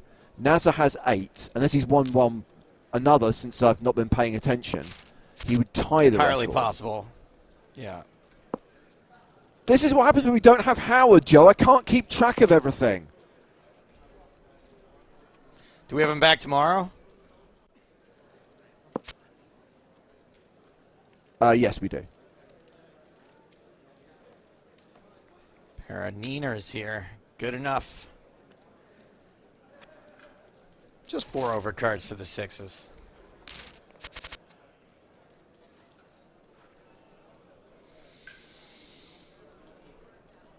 Victoria in chat seems to know Murr personally.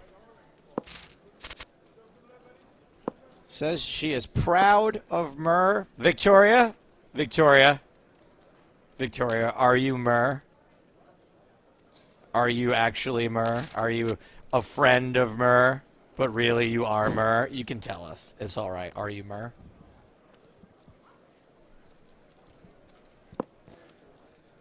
Are you saying there is a rumor that Victoria is Murr?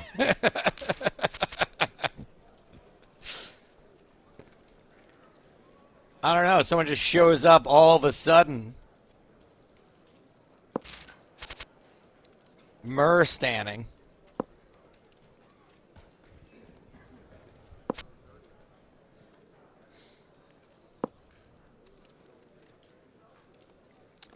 Charlotte has had a lot of dominating hands during this heads up, none of which have really cost Murr, but the card distribution has been going Charlotte's way, who is up over 6 million again now. Yeah, and Murr is close to dropping below the 20 big blind mark.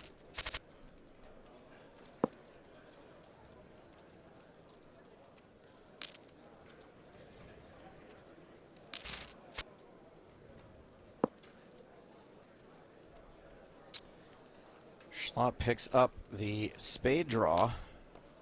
Is behind the king high. Might have enough equity. Yeah, just bet and take it down.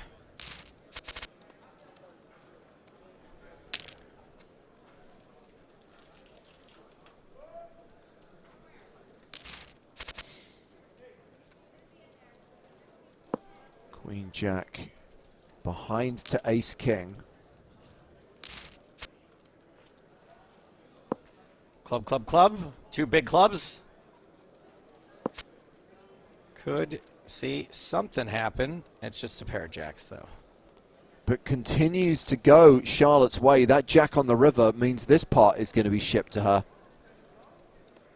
And Murr will be left with $1 million. This, especially a call here. Ace high hero fail. Either way, big pot going to Charlotte. Yeah, I mean, Murr's in trouble.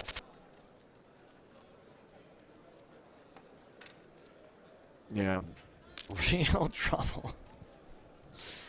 All right, I'm liking some of these Murr puns. Accidental grenade, no self-promotion in the chat. Charlotte keeps hitting the Riv Murr, just close enough. Hanging on by a thread there. I mean, 7. I'm not sure how much Murr this player can take.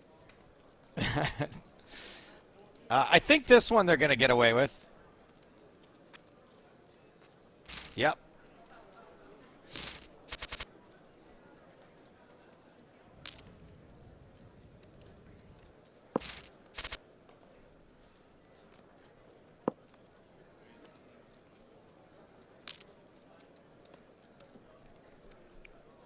Pair of 9s good against a pair of 4s.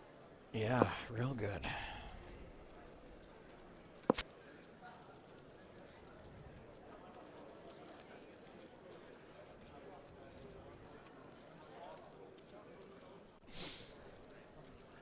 Three fours for Charlotte.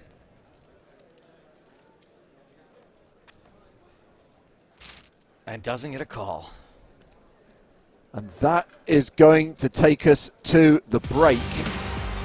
And it is not even Stevens right now. We are heads up in this Women's Championship. Charlotte van Brabander from Belgium has a significant advantage. 6.8 million. Mer from Ukraine has less than a milli, 981,000. Back to the final table, back to this heads-up battle inside of 5 minutes. Let's welcome Maria Ho back into the mix. During that last session, Maria, when we were three-handed, there were various points where it was even between the three players. And Joe, you touted the concept of deal discussions, deal negotiations between the three players. I don't think that's likely now with the disparity between these two stacks. Yeah, I think maybe it's obviously not likely now, and I think maybe it just didn't come up when they were three-handed. I think maybe had this event been like a six-figure score for first, second, and third, maybe then, deal negotiations become a little bit more of a thing. But, as we know, Mer has, six figures in PokerStars earnings. Charlotte has been a professional poker player at one point in her life, so maybe this is just not the sort of event we were ever going to see a deal with to begin with, unless maybe some of the folks who made it to the top three had quite literally never been here before. But something that we saw last week and have seen in previous heads-up battles, Maria, is where the player who has that massive chip stack, who is almost kissing the trophy, right? They're on the verge of victory. If their opponent gets back into the game, that can almost be psychologically destructive because you were so close and now you feel you're never going to get that back again. Yeah, but I think in these situations, people are less inclined to make deals as well when the structure is so good. At one point, I feel like both you and Stapes were talking about it when it was three-handed, that they are very deep stacked. And because of that, the skill element is going to usually overcome the luck and the variance. And so people are kind of wanting that glory that comes along with saying, we didn't make a deal, I played this person heads up, and we were deep stacked, and I was able to come out the champion. Yeah. Talking of great structures, we've referenced a couple of times that we've got our coverage of the 10K main event next week. You're going to play that. That has 30-minute levels throughout. That is almost like the dream structure for a poker player. So no excuses, Maria. We expect to see it at the final table. Right? If supposedly the skill element is going to overcome the luck, then in this structure, clearly I will be there.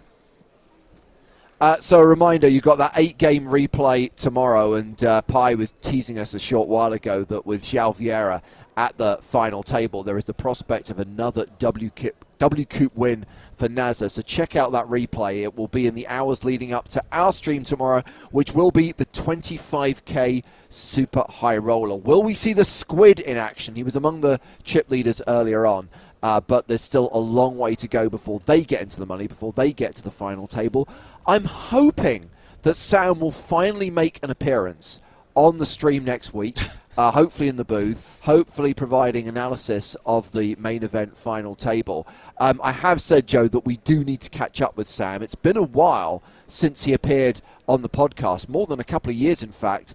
And obviously, we need to know, how does one simply win $5.5 million? We need the story. We need the scoop from the man himself.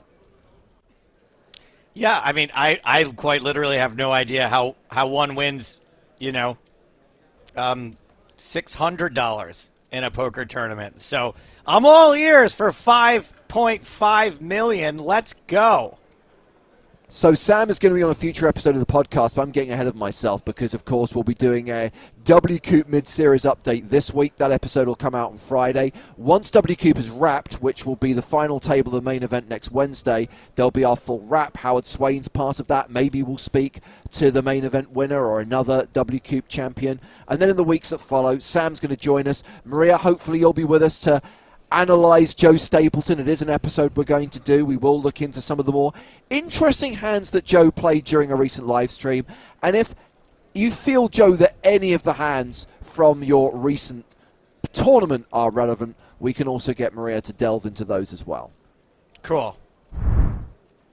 Let's get back to the final table of this women's championship. It is Charlotte Van Brabander heads up against Mer, and here we go. Ace-3 all in, Queen-8 folds. Mer has it all to do right now.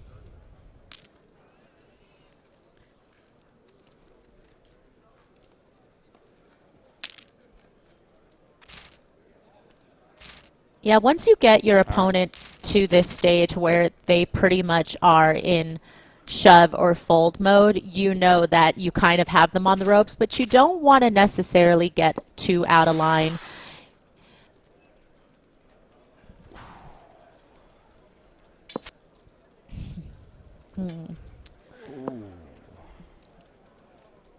Yeah, and I heard you mention card distribution favoring Charlotte heads up Stapes, and definitely, you know, even in this situation where Mer ends up flopping a pair, Schlott with all of that equity just able to turn a better hand now.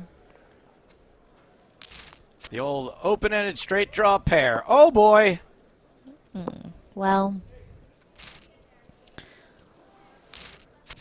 Mer wins the minimum.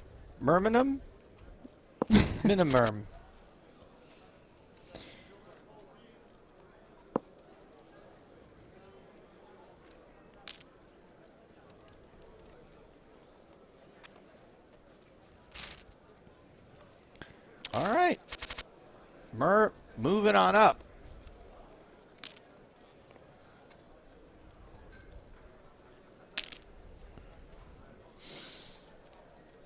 It's like 4 pots in a row.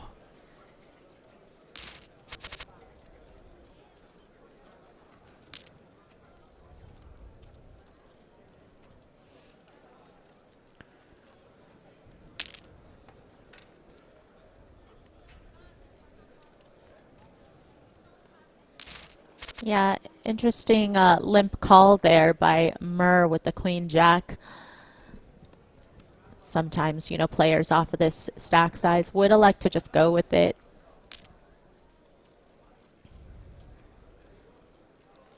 I mean, there's plenty in the middle to win. Doesn't just go with it, and a little street flash poker here on the turn.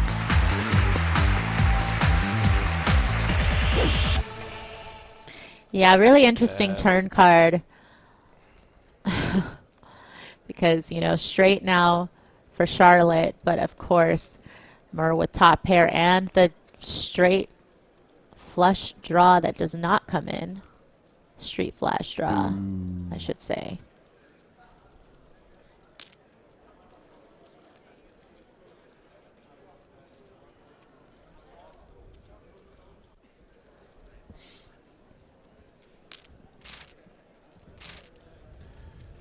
Oh, Mer.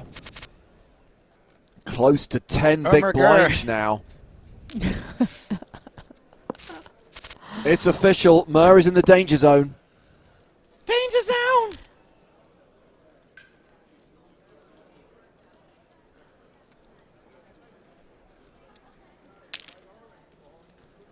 All in with top pair. The gut shot for Charlotte.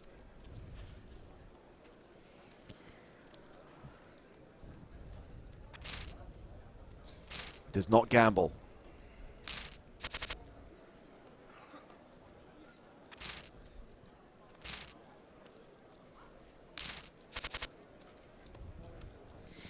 Queen 6 against King 8. Chat's kind of killing it with these Mer puns.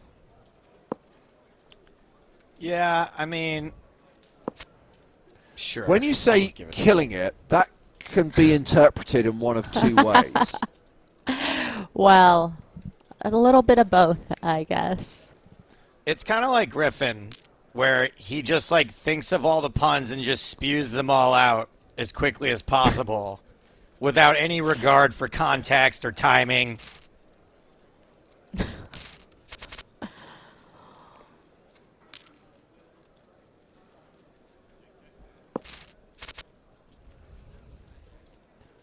Eight 6 versus 8-5. The rotation has occurred.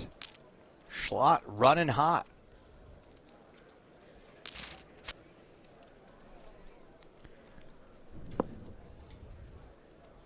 Yeah, not really going to be able to bet for value, though, I think, on multiple streets. So does slow down and... Ooh. Wow! Rivering the straight.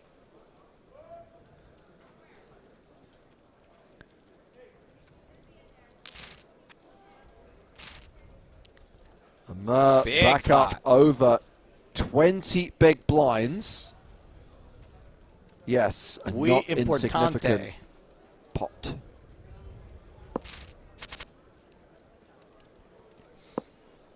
Pair of threes here for Schlott. Maria Rocksteady says you have a great sense of Homer.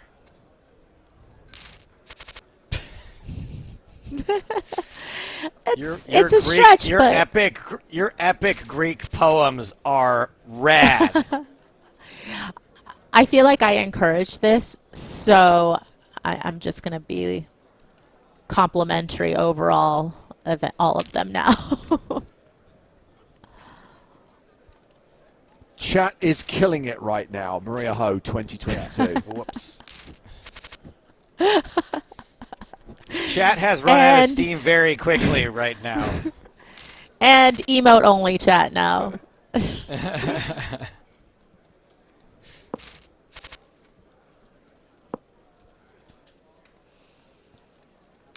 All right, well, I don't always love to see heads-up matches where the card distribution only goes one way, so I'm kind of glad Murr's getting a chance to make some hands.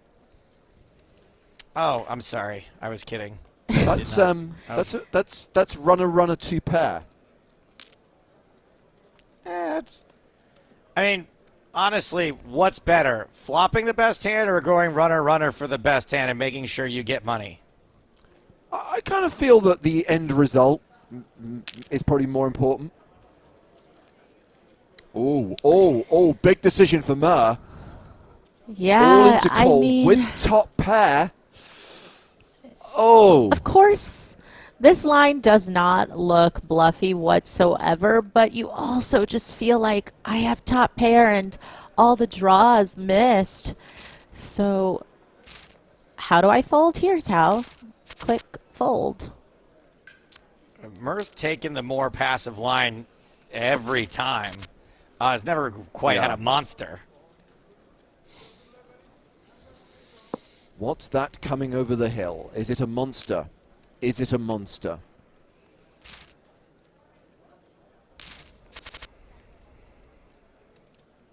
Queen 3 versus 5-3. And it is a queen high flop again. Safe now to say Murr has got the best hand and is probably going to win this pot? Yes. Oh, yes, now, yes.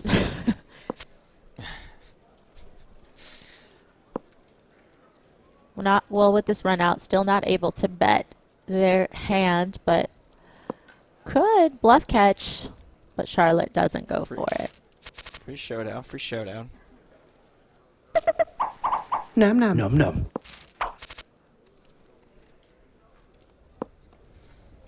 No jack on the flop. 8 still good.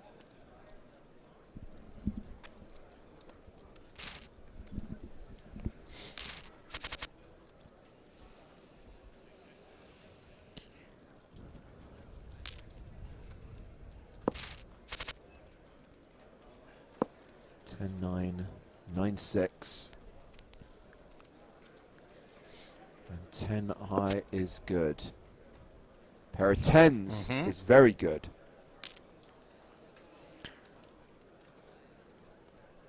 Yeah, it does get Murr to stab here with that straight draw equity. Hey-oh. Another gutter ball. With the Well, 7. Again with the Both 7. times.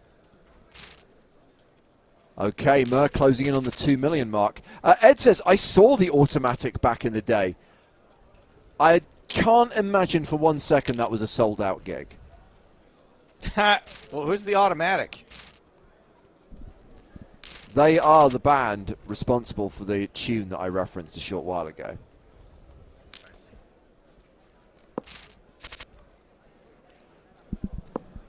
All right, here we go. A little something from Murr. Every time you say that, though, just boom, set on the turn. What a turn card.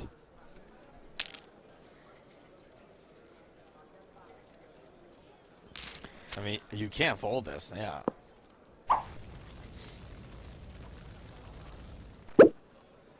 Well, might be saved by Barry Greenstein. Wearing his dressing gown. Yeah, with that flush draw coming in as well on the river. I mean, I think Murr had made so many good folds on the river that it was kind of about time to just look her up once.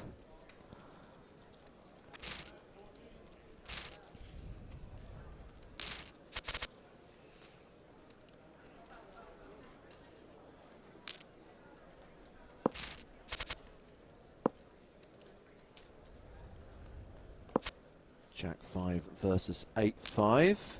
Looking good for Jack High right now, but Murr's the one betting and stealing. It's never really looking good for Jack High.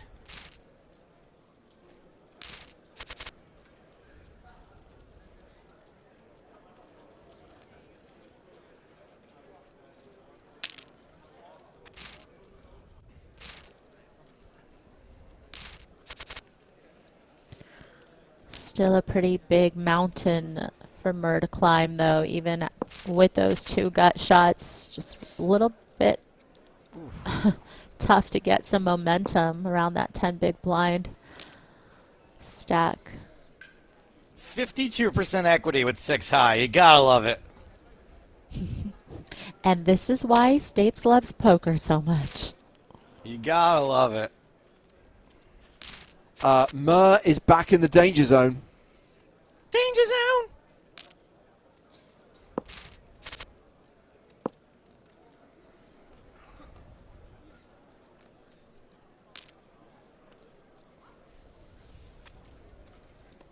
And wow. It's really, really a horrible situation for Murr right now. Completes with Queen 4 of spades. Slot checks with Jack Deuce of spades. Wow. And flops 2 pair against top pair. I don't see how Murr avoids going broke here. Disaster. Yeah, I feel like Charlotte fast playing it, especially with the draws possible. Here it goes. It all goes in, and Charlotte van Brabander is a 3-1 favorite to win this WCOOP title. But wow. not that 4 on the river, a better 2 pair for Murr, who gets the double up and now has a 20 big blind stack. The Miracle River. I like that one.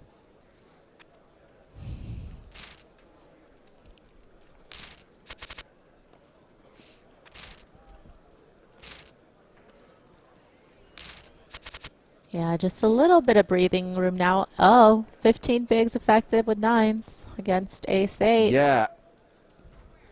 And with this ace, Charlotte just jams on Murr, who makes the call. 9s are holding. 9s are good. That is another double up for Murr. And still near enough a 2-1 advantage for Charlotte, but Murr no longer on the ropes. We're just kind of back where we started, I think.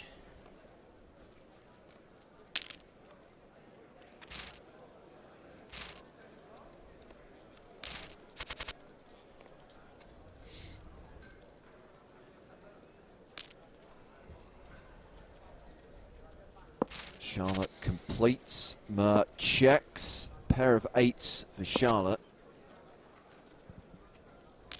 Now the straight draw for Mer, who bets 70k, gets called. Straight draw doesn't get there, so 8s are good. But with that bet, Charlotte might not call this with an 8. Wow, yeah, especially not with that size. Taking that queen of clubs blocker and using it very effectively.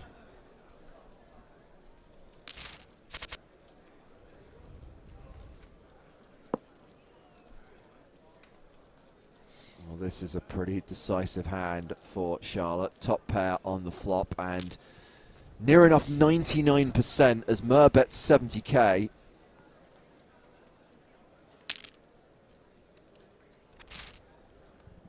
A raise and a fold.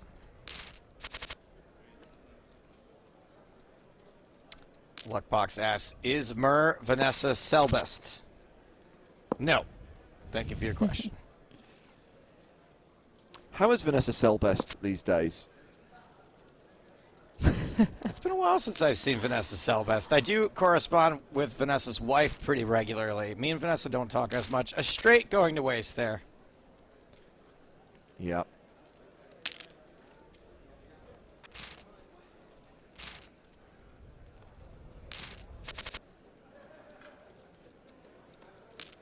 Queen Jack versus 9-6. And we go to the flop, which is Queen High. Ace High, rather, but a pair of queens for Mer.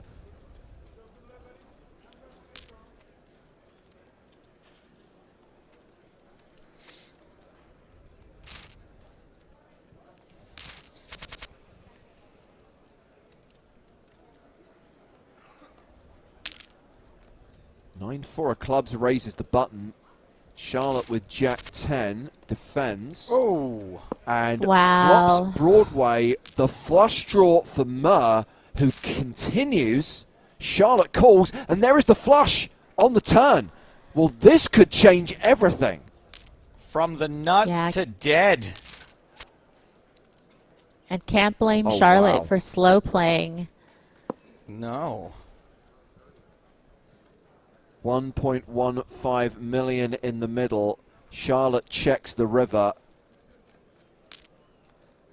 Mer goes for 934,000. Charlotte calls, and that's going to see Mer take the chip lead. That pot gives Mer the advantage now.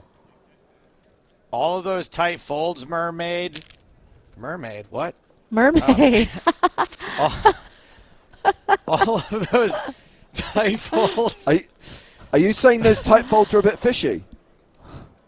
Those tight folds could have had Mer drowning. But Mer, hanging on, could have gone broke in multiple spots, and now has the chip lead. Oh my gosh. Just like your realization when you said mermaid.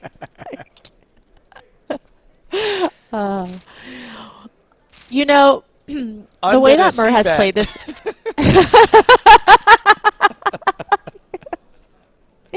Oh, not the time for a giggle fit, Maria. This has to stop. Okay. But seeing as how Mer has played this entire final table, just being the most aggressive player when we were, 8-handed, 7-handed, 6-handed, it wasn't until they were in a handcuff situation where IZM was concerned and not picking up good hands and, having other people with bigger stacks out there, did they kind of sit back. But now, of course, in this position, just getting right back to their old ways. We have the straight here for Charlotte, who now has the slight advantage, but yeah, pretty even right now.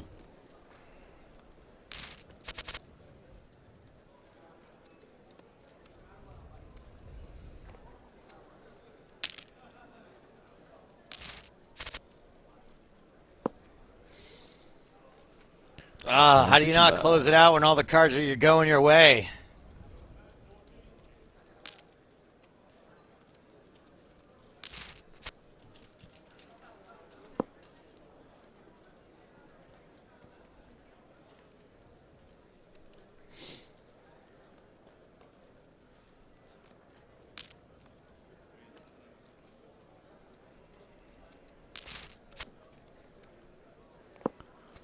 Queen Well, good.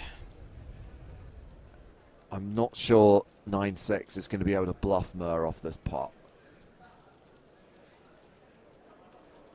White flag of surrender? No!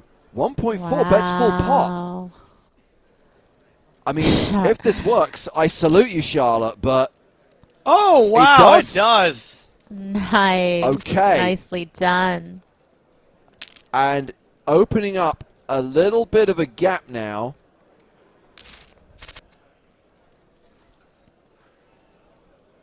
Charlotte Jack showing still ahead states here. that it's not just because of card distribution that she's able to win pots. Yeah, Joe. Yeah, Joe. Wait, hold on a second. Hold on a second. Please. I don't know. I just saw a bandwagon and I jumped on it. Please, not today. Of all days. King 10 versus Queen 10, a domination situation, and the rotation, however, open-ended draw for Charlotte. Mur with top pair, 105,000 is the bet. And there it is, the straight, Broadway again. Everybody just makes so many hands all the time. Straight, Joe. flush, straight, Joe. straight and Joe, a flush. Joe, when I say this, this is not intended as a compliment. You're reminding me of Phil Hellmuth. I'm just like Phil Hellmuth, only without any of the success.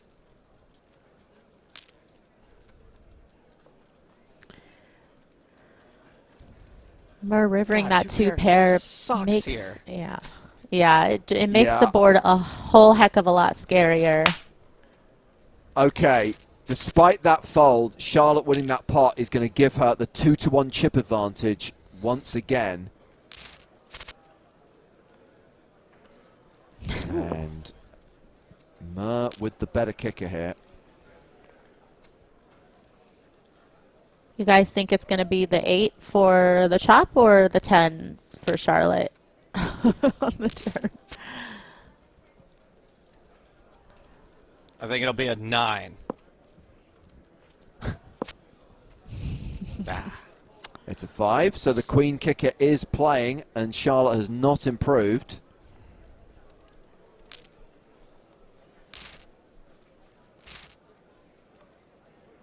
But still advantage Van Brabander as the blinds go to 40,000, 80,000.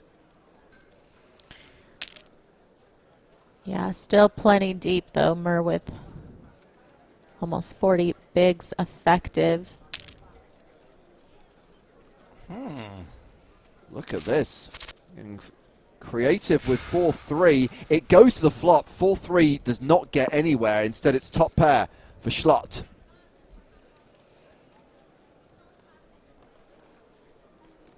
Yeah, once Mur got that breathing room, certainly opened their game back up, but this time able to just check fold. Ace 3 opens the button. Charlotte's got 9s.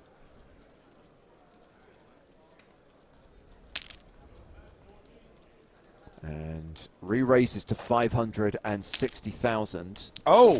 All Oh. in. 4-bet shove and a call. Oh! And that's a flush draw for Mur. Does not improve on the turn. Bricks the river. Full house for Charlotte Van Brabander. And we have our winner. It is Schlott. Charlotte Van Brabander from Belgium, a former PokerStars ambassador who takes down this women's event, this World Championship event, for $15,886 plus that all-important championship trophy. Mur, a former Sunday Million runner-up, is the runner-up here for $12,000. Congratulations to Schlott on her first WCOOP title. I've got to be honest with you, Maria, when the stacks evened out, after that big double up for Mur, and after Mur took the chip lead, I thought we were in for a much longer heads-up battle. However, Charlotte regained the advantage pretty quickly, and then that last hand, bish, bash, boom, it's done.